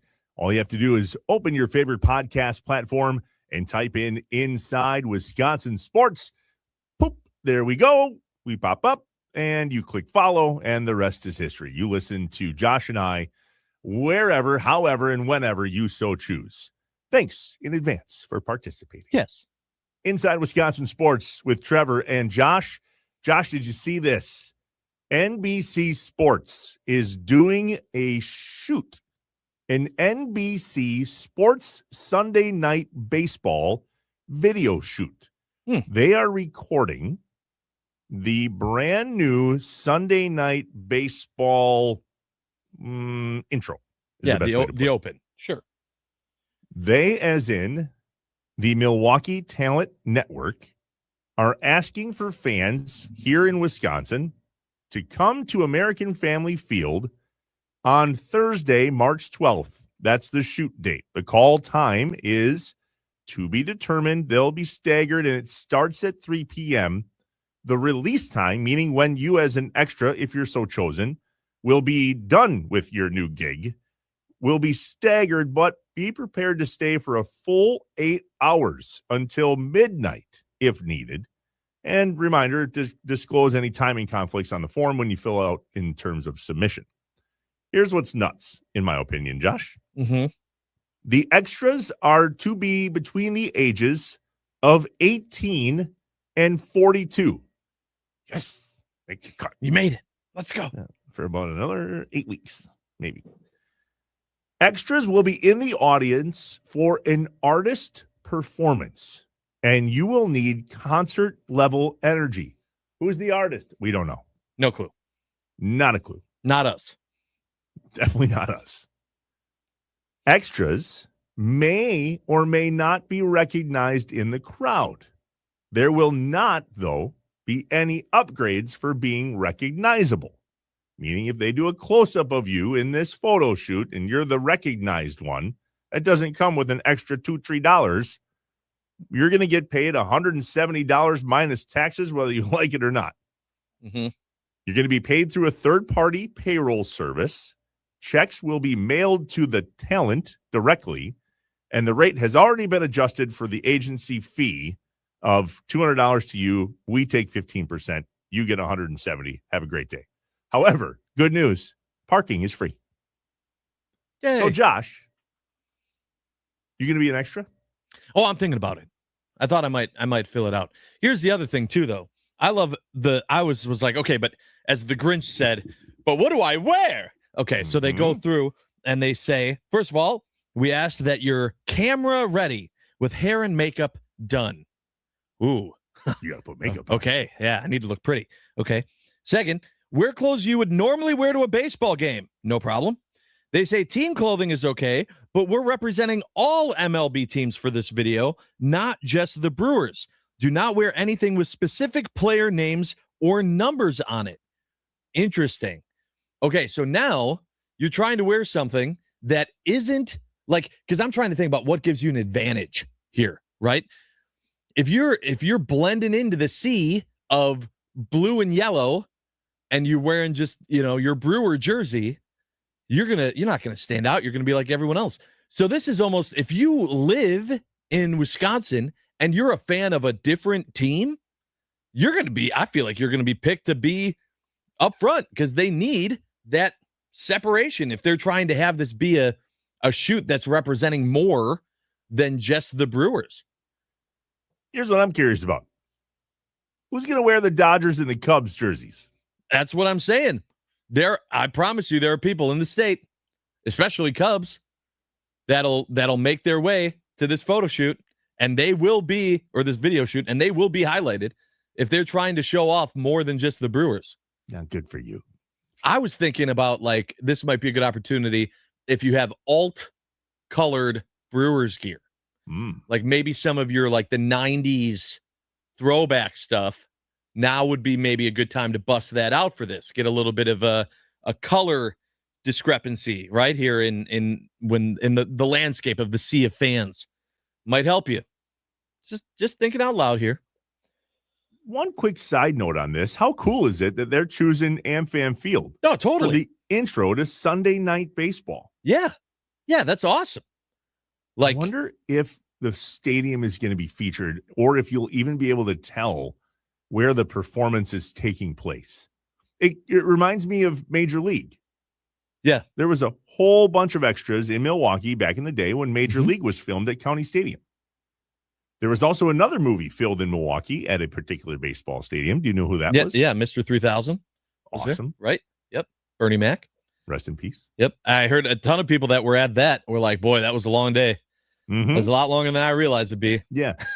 At the end of the day, you're signing up for $170 over a potential 8-hour period, minus taxes. And more than likely, this isn't going to be your opportunity to make it big, be recognized, and move to Hollywood. Will there be somebody hawking beer? That's my question. I don't think so. I don't think that's going to be. Come on, you want extras to be real? I don't know that they want them to be real. If I'm being honest, I think they want them to be what they want them to be. I'm honestly really surprised that it is in Milwaukee as well. But I think that they're going to make this look a certain way. Well, that's probably weather related a little bit. And listen, the Brewers have done really well. All right, March 12th. It's a week from today. 3 p.m. to midnight. You know what sucks about midnight? 4 a.m.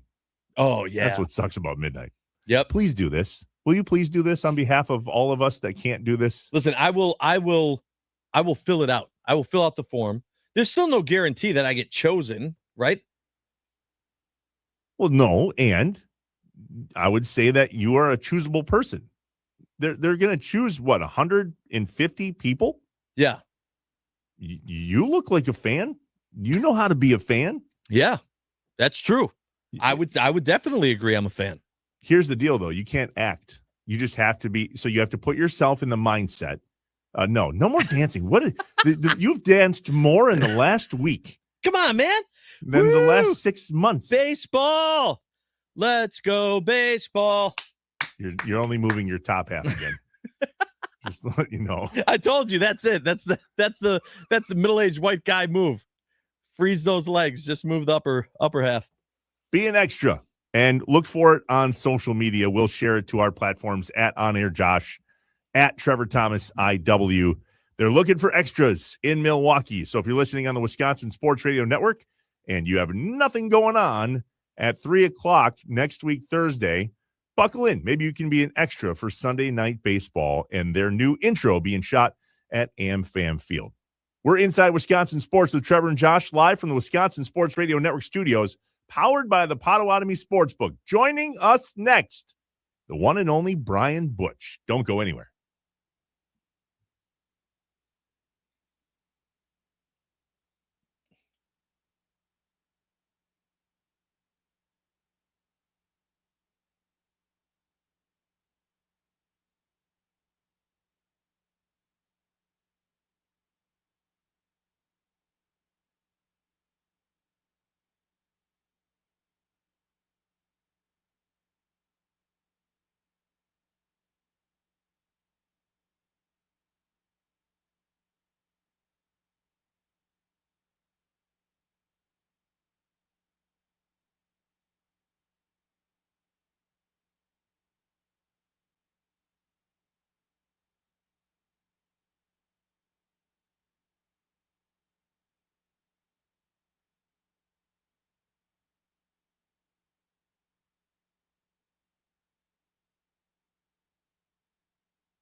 I am an eternal optimist. So please, God, don't tell me that you're an eternal pessimist. I like to say I'm a realist. Oh, great. We're going to get along great. This is going to be great. This is Inside Wisconsin Sports with Trevor and Josh. Crowd is here, about to blow, waiting for me to start the show. Out the curtain, lights go up, I'm home. Whoa! A minute left or so for guard. Got They'll fire. Yes!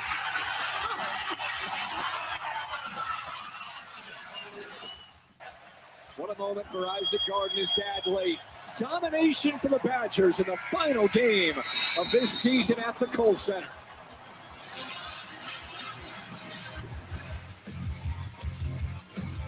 What a moment for Greg Gard and Isaac Gard indeed. Audio courtesy of FS1. The Badgers last night, big win on senior night in Madison against Maryland. What's up, Wisconsin? Welcome in Inside Wisconsin Sports. Trevor Thomas, Josh Albrecht. Hi. Live from the Wisconsin Sports Radio Network studios, powered by the Potawatomi Sportsbook.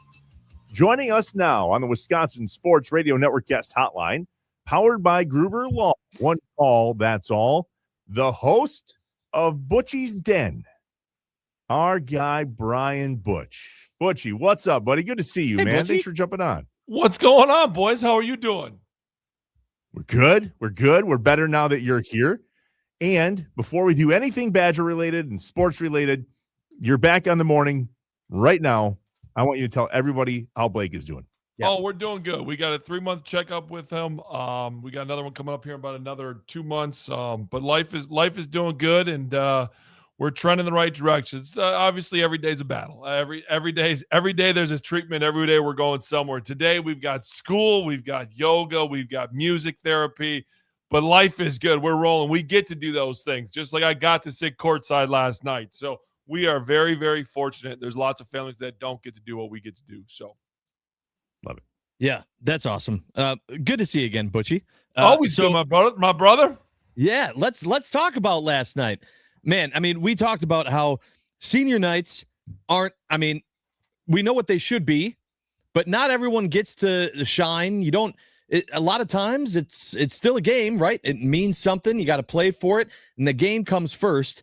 Talk about the atmosphere, the energy, and just what all went down at the Kohl Center last night. Well, it helps that Maryland's terrible. Let's start there. So that's the first thing. And yeah. So you knew you had the opportunity to kind of hopefully, if the guys were going to take care of their business, you would have an opportunity for some of the guys like Isaac and others to get in and get some valuable minutes. Also, I think you get in, you take care of your work. Now, all of a sudden, there's a little bit of a rest period that goes with the starters because it's needed. I mean, the West Coast trip was long. You've got to get back. You've got to recover. You're hoping you're getting a long run here in March. So all of it played out. But they came in and they took care of business. They were able to create some turnovers. They were able to push that lead in the first half. So they go into halftime with a big lead. They come out right away. They take care of it. And there's also part of that where that you've got young guys or that need to get minutes, but also a guy like Isaac where you want. And I think that speaks volumes of Isaac. That's what, Coach Gard said, but just as a former player, like you respect what they do every single day in practice, knowing that they're going to get nothing out of it. Like Isaac is getting the experience, but it's not like he's going to get minutes. And as a starter, that's, there's valuable to give him an opportunity to knock down the shot. And obviously it's an amazing part. My senior year, we won a Big Ten championship on senior night. We won by 40, I think it was, against Penn State. And Tanner Bronson, who's at South Carolina as an assistant coach with Lamont Paris, he comes in and knocks down a big shot, and he has his moment. And that's what senior nights should be about. They're not always that way, but I think this group values Isaac and what he's able to do. And in what is a tough spot, guys. I mean, you're a coach's son. Everyone looks at you and says the only reason you're on the team is because you're Greg's son, which I will say is not true at all. I mean, that kid worked his absolute tail off. He turned himself into an elite shooter. You don't sit on the bench and then shot fake and then drill it if you're not an elite shooter. So for everybody out there, it's just the only reason Isaac is on the team is because he's Greg's son.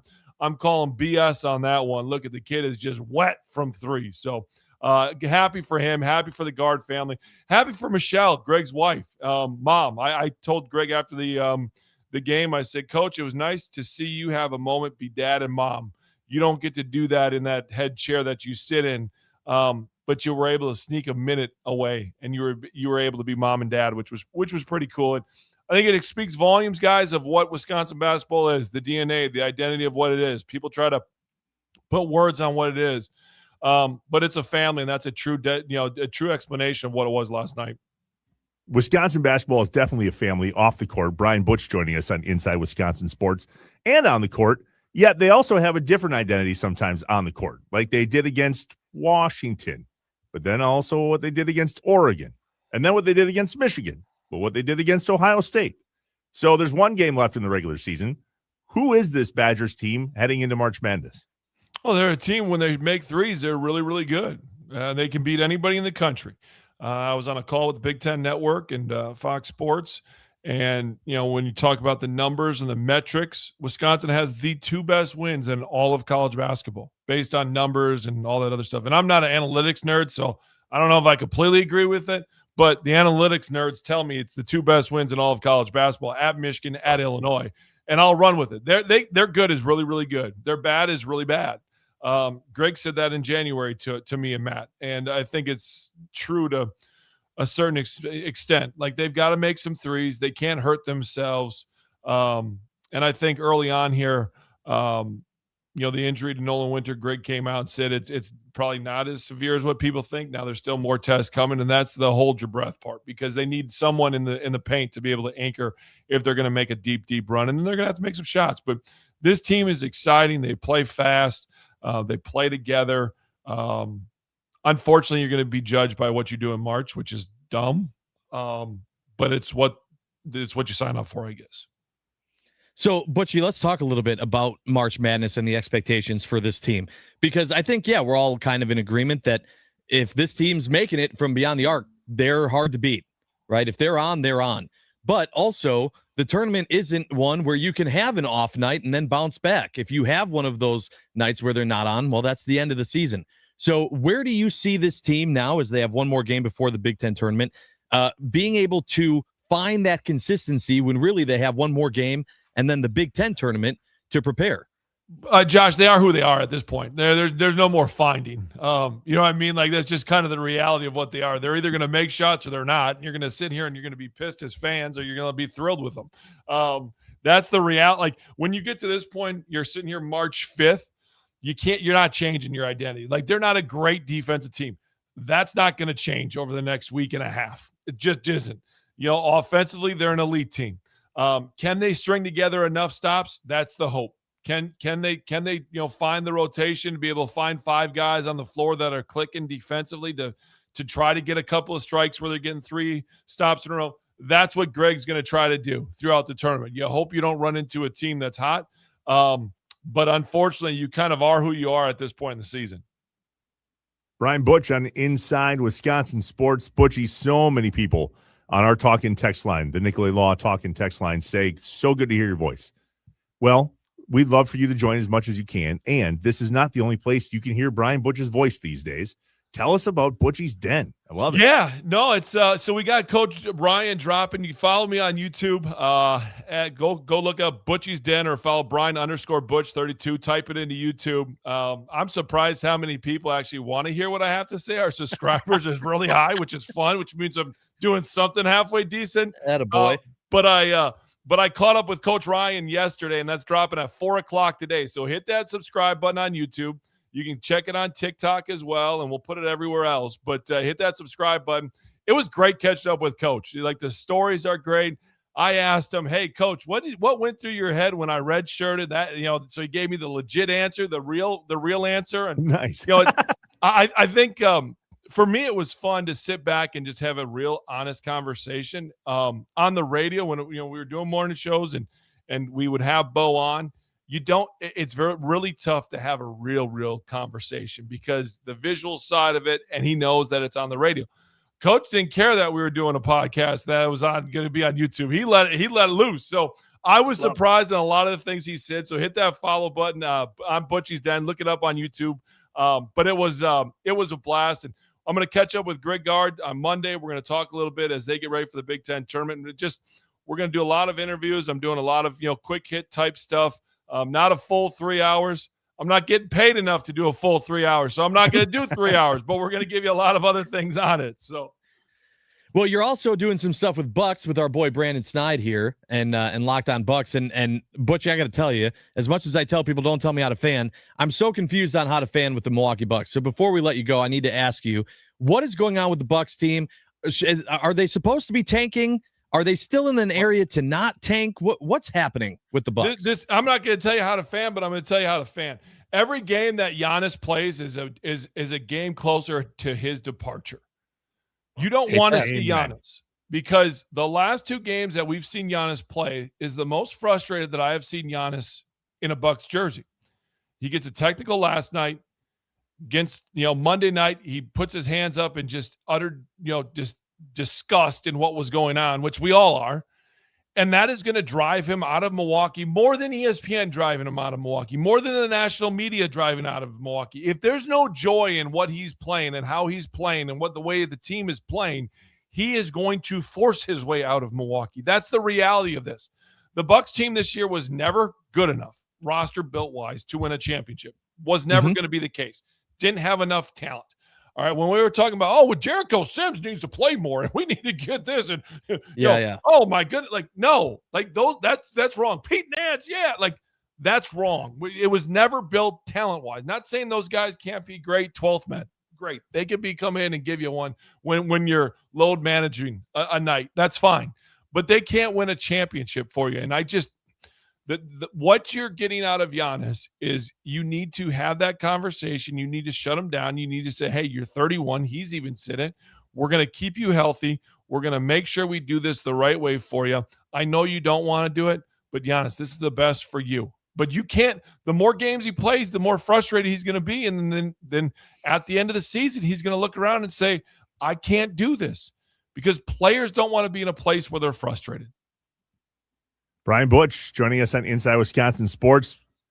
Dude, Dougie Buckets. Doug Gottlieb, UWGB. Buddy. Butchie. He's excited. What? I know you're excited. That's because you hit a putt. You're excited. That's why you're excited. No, I'm excited because they're winning. And I know we talked a lot about that. I'll say this. Was I critical of Doug? Absolutely. He should have never done a radio show and coached. And he'll say, well, that doesn't change. No, Doug, it was. And I'll tell him the matter of fact, Doug, you're more than welcome to jump on Butchie's Den on YouTube, and we're going to do that. I'll actually send him a text to have him on this and have this legit conversation. It wasn't the complete focus wasn't there. He'll tell himself he was right in that situation. I know Doug well enough. He doesn't admit he's wrong a lot. When he does, and when he's vulnerable, which I think great coaches do, look at Greg Gard. Did Greg Gard change? Absolutely. And I think Greg was vulnerable enough to say, hey, if I'm going to do this, we have to change. I think Doug's done that. I also think Doug tapped into why you have success. I'm going to be completely nice here. Doug's done a great job. The reason they're winning is not Doug Gottlieb. He's brought some excitement. The reason is that little kid, I say little kid, he's a little kid to me, is a little kid from Oshkosh Lourdes, who is the heart and soul of the team, who identifies what Green Bay basketball is, who wants to rebuild it, and Preston Rudiger. Like that, to me, Doug is now Doug's done a great job coaching-wise there, and yes, set-wise and all that other stuff, but your DNA and your identity needs to be from your players. That's what he capitalized on. He's got kids in there that understand what it takes, what it wants to be at the mid-major level, wants to represent Green Bay. That's what Doug's done great. And yes, he's added some sets. They've done some stuff. They're playing well, but I think what Preston has done is really probably more impressive than what Doug's done. And you have to tap, and this is where you give Doug credit as well, is the ability to have those conversations with him, tap into him and say, hey, you're my guy. And I've heard that throughout the year. Like Doug has said that, and he has been selfless in promoting those players. And as a coach, I think that's where he's thrived. He's put those guys on pedestals versus a lot of college coaches want to make it about themselves. Follow him on social media at Brian_Butch32. Search for Butchie's Den. The vote is in. It's great to hear your voice, buddy. Thanks for jumping on. We appreciate you, and it's good to see you. All right, boys. I appreciate it. Now I got to get some kids to school. I got to pack some lunches. Jeez, come on. Thanks, buddy. Well, you're not getting paid enough to do this for longer than 15 minutes. That's I get it. Fair. Talk to you soon, Butchie. Brian Butch joining us on the Wisconsin Sports Radio Network guest hotline, powered by Gruber Law. One call, that's all. He's the best. And so many of you out there listening confirmed it. Love hearing his voice back on the radio. It's not his first appearance. It won't be his last. Nothing like him, Brian Butch. Yep. Awesome to hear from Butchie again. Man, and, just good insight. Love that he was there, too, last night and could just kind of talk about the excitement that we all saw on TV on a senior night. That was awesome. When we come back, if you've ever walked through a crowd with Brian Butch, he's recognizable. And many a person wants a picture with Brian Butch. It happened to me with him at the NFL draft this past year. So what is your favorite picture with a famous person? 414-677-1250, the Nicolay Law Talk and Text line.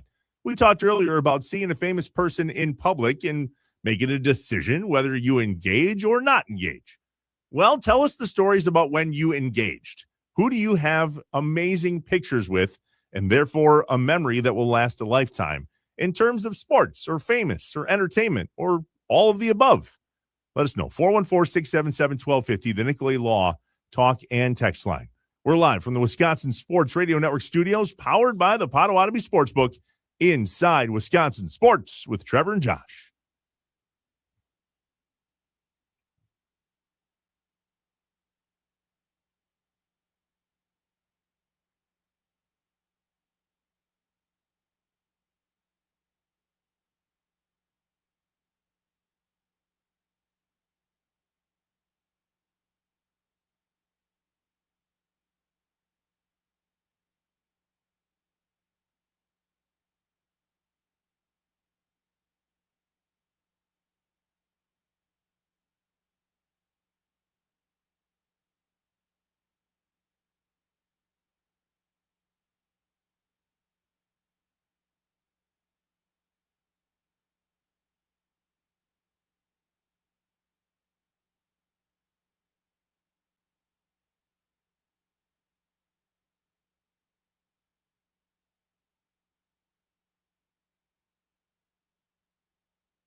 Inside Wisconsin Sports with Trevor and Josh on the Wisconsin Sports Radio Network. What picture is your favorite with you and a famous person? A buddy of mine just created a Facebook page that was pictures with famous people, meaning grab those pictures that we all take on our phones that just sit there in that library. We don't print them out anymore. We don't go page by page through a picture booklet. Rare is the bird that does that anyway.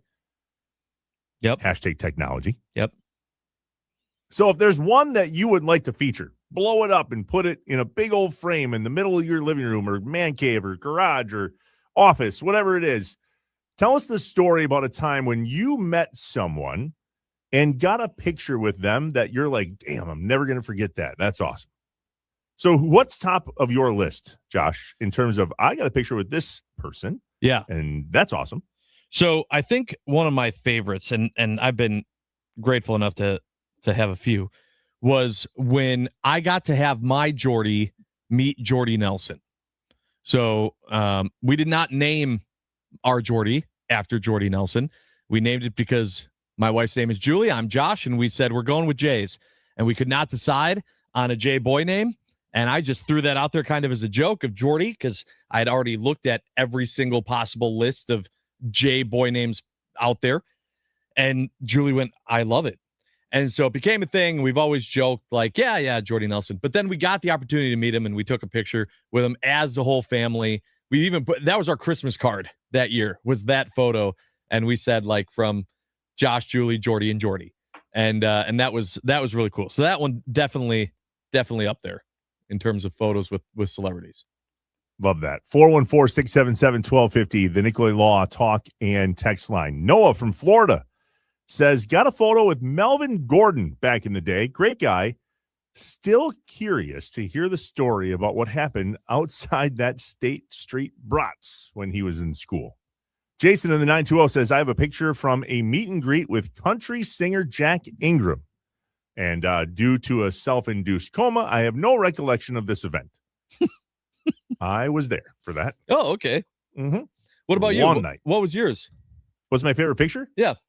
When we were kids, my mom and her husband at the time, not my dad, but a dude I would love to punch in the face if I ever saw. But I digress. We were on vacation in Florida and put two and two together that the Badgers were playing in a bowl game down there. And this was the team that was led by Darrell Bevel. Now, when you're a kid and you're under 10 years old, or maybe I was like 11 or 12, I guess, when you see those people for the first time and you're a kid, everything changes. So we're walking around Busch Gardens in Tampa Bay, and we come around the corner, and there is Barry Alvarez and the entire Wisconsin football team. Nice. I met two players and got two pictures that day. One was a guy named Cecil Martin, running back, fullback, I believe. Okay. The other, Darrell Bevel. Now, he has made the circuit in the NFL as an offensive coordinator, as a quarterback's coach. He was here in Green Bay for a little while, but that was a memorable moment. I've found those pictures from time to time. They're in the paper form, the picture paper form. Yes. Whatever you called that back in the day. It was really, really awesome just to look back and go, man, that was my first, from what I remember anyway, my first interaction with somebody that was famous in sports. And like you, Josh, I've had the grateful opportunity to meet a lot of different people. And I think my picture window is probably gone. I don't think of anything right now that I would walk up to somebody and ask a picture with. Really? I'm grateful to meet them, shake hands, have a conversation. Yeah, I just, personally speaking, I'm not a photo guy anymore. I'm a conversation guy. I want to talk. I want to get to know you a little bit. Maybe we have 2 minutes. Maybe we have 20 minutes. I don't need a picture. I don't need an autograph, but I would love to get to know who you are. I like the photo. I'm a big fan of the photo and getting photos. I will say there's something about getting photos with athletes, especially basketball players. All right. And I wonder if people that ever run into you and take a photo. I had the opportunity after the Bucks won the championship in 2021 to get a picture with Bobby Portis on a different podcast that I do called Joshing Around Milwaukee with Visit Milwaukee here in town. We actually got to interview Bobby Portis, and I got a photo with him afterwards. The height discrepancy. When you're taking a photo, when you're 6 foot and they're 7 foot, is substantial when you're trying to fit everyone in the photo. And I just feel like it kind of looks weird. Like everyone complains about like, well, they're sitting down. Yeah, thank God they're sitting down. It's okay in those instances. And then it's like if you take a selfie, you're looking like straight up at their chin, and that's never a good angle either. There's something about getting that photo with a taller person that if you're not also a tall person, the height discrepancy, it can throw off a photo. Butchie's one of the only people that I look up to, literally, in terms of pictures. And we've got a couple together, most likely. But, yeah, when you're a tall guy, you like pictures with other tall guys. The problem is the pictures from below. Right. Good angle of you, huh? That's it. Yep. Nobody holds the phone above their head to take the picture. They just, however tall they are, it's face level, and it's up. So here's a pro move. If you ever have the opportunity to take a picture with a celebrity or an athlete that's much taller than you, and it's a selfie, ask them if they'll take it. Have them take it from their angle down. Trust me, it'll be a way better photo than if you take it. The 414 says, when I was a kid, Gorman Thomas was doing an autograph signing at my local Menards. He was gracious enough to chat with me for a little bit while continuing to sign autographs, and ended up getting a picture with him and also a hug when I asked. Man, those things go such a long way. Yeah, they do. They sure do. I have a story that I want to share too, because there are also opportunities where you don't take advantage of the opportunity. You don't get a photo. Missed it. To your point of just having the conversation, right? And we'll go here first to Tristan from Wausau, who said they're 100% with you, Trevor. A handshake and a little chat is enough. What's the point of just another photo on your phone? Be in the moment. Well, my dad found a way to not have either. Get the photo or be in the moment. Here's what happened. A long time ago, long time ago, I was in New York City with my parents. I'm an only child. It was just our family trip. And we happened to be on Live with Regis and Kelly. We waited in line. We had like tickets for the show or whatever. It's awesome. And we thought that we had 4 and only 3 of us. Well, it turns out we actually had 2 and there were 3 of us. My dad goes, I don't need to go in. You guys just go. They felt bad. They had my dad like just sit in the waiting area. He's sitting there. We come out. The show was great. We come out. My dad's standing there. He's stunned. He's just like, he looks like he just saw a ghost. We were like, what's wrong? And he goes, well, they just put me on a couch. I was sitting there. Some guy sits down next to me. I go, hey, how you doing? He goes, good. How are you? Didn't really talk to him much more after that. And then someone comes up to him and says, Mr. Wade, they're ready for you. And they bring Dwayne Wade onto the set.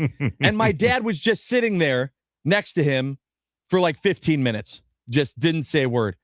Just sat there. Completely missed opportunity. Could have talked all about Marquette, everything else, nothing. Didn't say it. He had no idea that Dwayne Wade was sitting right next to him. What are you doing, Dad?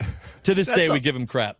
That's probably its own segment. I bet you a lot of people, I have a story like that where I walked up to somebody and started talking to them, knew who they were, but didn't know where they were at in life or what they were doing, but I recognized them, right? Or maybe you were like, hey, did you know who that was by chance? Yeah, right. This happened to me and John Kuhn when we were down in Dallas this past year. Remember I told this story? Oh, yeah. That's right. I think this is its own segment. We'll make a note. Missed opportunities in the land of famous people. Yeah. Missed opportunities in the land of famous people. Oh, brilliant. The 920 says, I see Packer players all the time, and I always leave them alone. I was at a bar here in Green Bay that I don't know if it exists anymore, but it's called the Cock and Bowl. And after they lost to the Kaepernick-led 49ers in the playoffs, about a dozen Packer players walked into this bar. My buddy and I had just gotten there, and we just let them be. But before we knew it, these giant arms were hanging on us, and TJ Lang said hello and had about a 10-minute conversation. He was even familiar with his alma mater, which is UW-Whitewater. TJ is a good dude. I got to know him pretty well when he was here. He's a really, really, really good dude. Nice. And they hung out at the Cock and Bowl all the time. Those are the best stories from back in the day when the Packers used to feel comfortable going out to the bars in Green Bay. Now, I don't know. I don't go to those bars anymore. Haven't been for some time. I don't know if they still do. Maybe they do. But I would like to think that today is a little bit different in that category than it was before. Look, hey, it's Thunder. I have a picture with Magic Johnson. as a Celtics fan. It hurt, but it was still pretty cool. Those are awesome. The Yeah, old ones right? are the best. Right. Jacob in a van was able to get a picture with NASCAR driver Kyle Petty, son of the King Richard Petty, at the Petty Enterprises race shop in North Carolina. That's a good one. Josh, what are you seeing? That is a good one. I love this one from JB in the 920, who said he loves, he agrees with me, says, love Butch, hate taking photos with him for the reason Josh just said. I made sure to get a picture of Butchie and my 5'1" wife, but me at 5'7" and 3/4 compared to 7 foot flat, it's just not good photo math. Photo math. That's a thing. Boy, your photo math. I was told there would be no math to a whole new level. The 262 says, my picture with Kuhn from the Nooner Day 2 is my only picture with a famous person. When John was here doing the live broadcast at Margaritas in Green Bay. Yeah. There was somebody that came. Was it JB? It might have been JB in the 920 that had a jersey that said Nooner. And I believe it was the number 30. And I think he got a picture with John that day and maybe a signature on the jersey as well. It was pretty cool. So have you ever done like a meet and greet to where it's not like a run in, but you know that you're gonna get the photo and meet with How do you feel about those type of situations? I rarely take the meet and greet myself. I usually give it away. I do it. I've had a few at Comic-Cons and things that I've been to. I've gotten to meet Ian McGregor, who it was Obi-Wan Kenobi in Star Wars, and everyone says hello there, and I got to say that to him, and that was fun. I got to meet Alexa Bliss once, a wrestler. She was awesome, very cool. Got to talk to her. I got to talk to Braun Strowman, former wrestler, whose hand was literally, his fist was the same size as my face. And he's like the most gentle giant, but also it's absolutely terrifying. I love those opportunities, even if it's just for 10 seconds to be able to get it. To be honest with you, it's funny that you brought up John Cena, because I'm actually, hopefully, knock on wood, going to have the opportunity to get a photo with John Cena over spring break when we're down in Orlando. Nice. Yeah. The last meet and greet that I went to was Murph when he was here in Green Bay, and it was for my son. I saw Murph beforehand, got to talk to him when he did the presser and say hello and all those things. We went last. We always just try to go in, say hi. I said, thanks again for jumping on with us. Yeah, anytime. Pictures with the boys, and away we go. A lot of these stories coming in on the Nicolay Law Talk and Text line, 414-677-1250. The 218 says, I have no pictures, but my wife works at a nursing home, and the Packer tailgate tour came to Superior, here in the Duluth Superior area, and she has pictures with Mason Crosby and my favorite Packer receiver, James Lofton. Tristan from Wausau, 100% with Trevor. You read this earlier. Handshake will do. 262 says, I made sure to get a picture of Butchie and my 5'1" wife. That happens to me all the time, Josh. It's always the shortest people that want a picture with me, and it has nothing to do with what I do for a living. Yeah. Can I take a picture with you? Just because you're tall? Yep, all the time. Wow. So I call it the sideshow at the circus. I'm the bearded lady. That's a drop. I'm the bearded lady. Oh, man. Oh, gotta think about how I'm gonna work that into the show. All the best on that. Good luck. Hey, Jerry Kramer from the 414 was at Carnivore. What's that? It's a really, really good steak joint in Milwaukee. Oh, it's Carnivore. I think they meant to say. Got it. Yes. Happened to be leaving at the same time. Got a picture with him. He was a bit overserved and took a real shine to my wife. Whoopsies. Great memory. I have you got a pictures picture. You got the picture. Yeah, you got that. Tracy Webster and Rashard Griffith from the 608. That's back in the day, Badgers. Mike in Greendale says, met Leroy Butler at my son's birthday. You know what? What did he say? I'm trying to figure it out as well. But he said he got a nice long convo. Yeah, that's he got a photo. There's a bunch of these. Wow, they're coming in hot and heavy now. And every single time I try to read one, it's boop, there goes another one. 414-677-1250, the Nicolay Law Talk and Text line. I have a picture of Robin Yount talking in 1974. He was 18 years old and I was 10, taking a Milwaukee County Stadium tour years later, and got to hang out with Robin and get an autograph in that picture all those years later. That's pretty sweet. That's one guy I haven't met. See, now we all have the I call it fangirling. Uh-huh. Like if yours is Giannis. Mine is beyond Giannis, yes. Do you have others? I honestly, I had Hank Aaron. I really wanted to meet Hank Aaron. I never got the opportunity. And when he passed, it was a huge regret for me of just never being able to shake his hand and get that photo. But no, right now it's Giannis. It's just Giannis. I think the only one on my list where I would probably be speechless is Garth Brooks. I just have been such a gigantic fan. Summerfest. Let's come to Summerfest. I'll be there. Wednesday night. I'm off that Thursday, Friday, just a heads up. I don't know the dates, but I'm off. You need 2 days to recover. 100%. Yeah, we're staying in Milwaukee. My wife and I, we're going to the concert with some friends here from Green Bay. There's never been a better concert that I've ever seen, and I have seen a lot of concerts. Garth Brooks is 11 stars. Yeah. And there's only 10 available. I love this one, too, from the 4-on-4. I had a picture taken with Giannis before he played for the Bucks at State Fair. The body comparison was crazy. I think that's an interesting one, too, because there's always people that like get a picture, especially like maybe you met them in like the minors, right? You got a picture, and then you see them look like a completely different person from their rookie season when that's what they're remembered for. You still got to meet him, but is it the same? Is it the same? I don't know. One more before we go to break and bring Rami in to cross over with our friends from 9 to noon with John Kuhn and Rami Makloff. The 414 says, when I was working at the airport, I got the privilege to meet Bob Uecker, Bill Engvall, Shooter McGavin, and pro wrestler Ken Anderson. Wow. If that's not a hell of a lineup right there and a way to end it, I don't know what is. That's a lot of different people. When we come back, the same old guy. With us, it's Rami. When we cross over with 9 to noon with John Kuhn and Rami Makloff, John's out on vacay. Rami's the guy. We'll see what's coming up from 9 to noon. Plus, I want to know who Rami has in terms of a picture with a famous person. And if it's a bear, just turn off his mic. We're live from the Wisconsin Sports Radio Network studios, powered by the Potawatomi Sportsbook inside Wisconsin Sports with Trevor and Josh.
Brewers manager Pat Murphy on Tuesday.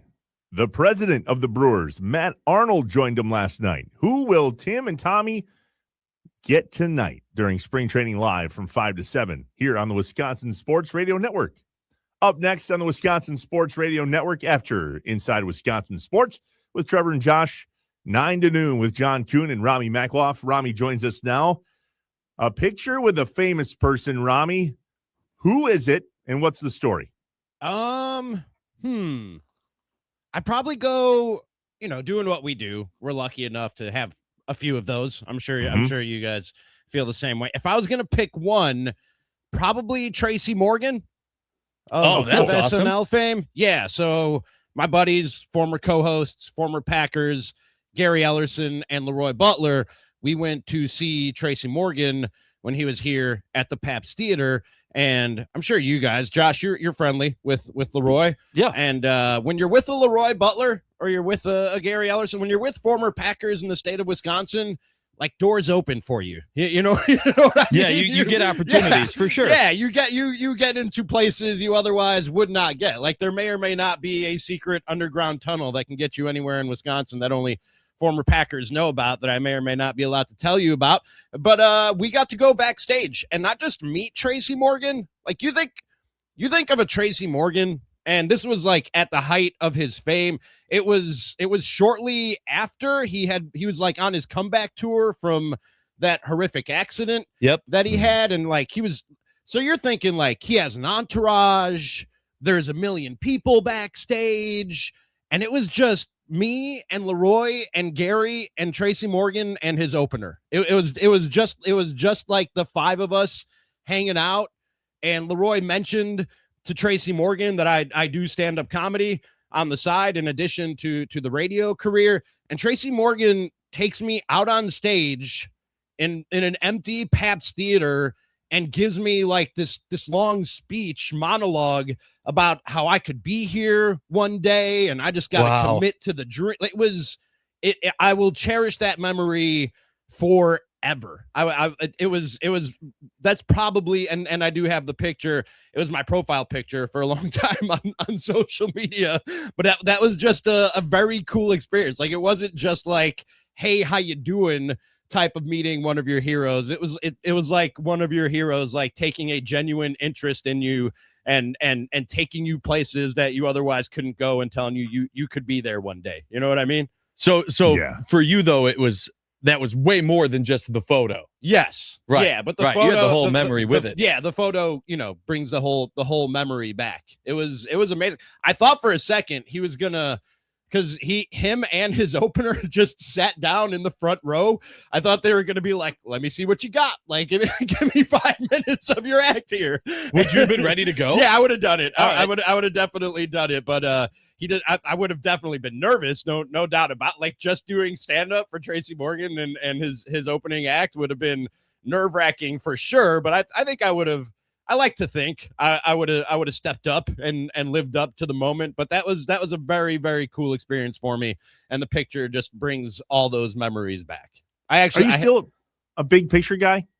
I wasn't for a long time. And then I saw, this is going to get a little sappy, an older gentleman on Instagram. And it was like, it was trending for a while. It was like, what would you tell your younger self? And this older gentleman said, I would tell myself to take more pictures and smile for them because I have all these great memories and I was always reluctant to take pictures. So I didn't have many. And the ones that I did have, and my dad and my brother and me all were very much like this. And they still are. He was like, I don't have a lot of pictures. And the ones that I am in, I don't look happy. And I was very happy in those moments. I just didn't want to take pictures. And now I wish I did. And I wish those pictures reflected the happy memories that those pictures were supposed to reflect. So I saw that. There's not a lot of good lessons out there on social media. I thought that was a really good lesson. So now, like even more than my wife, I'm the one taking out the phone and taking the pictures when we're having these, like we went on our honeymoon to Italy or or we just take a trip somewhere, or we go to a concert or a game or whatever the case might be, I'm the one who's always like, let's get a picture, let's get a selfie, let's ask that person to take a picture of us, because I don't want to get old and have that regret. You know what I mean? I want to be able to look at these pictures and be like, that was a great time. That was a great time. And you can see that it was a great time in my eyes and my smile and in that picture right there. You know what my mom used to always tell people that didn't want to be in photos? She would always say to them, I need something to show on your funeral board. And they would go, excuse me? And then when they were like caught and surprised, that's when she would take the photo. That's amazing. Need something to show on your funeral board, people. That is a good, that's a good bar. That's a good bar to set. Come on now. A good reason to take those pictures for sure. No doubt about it.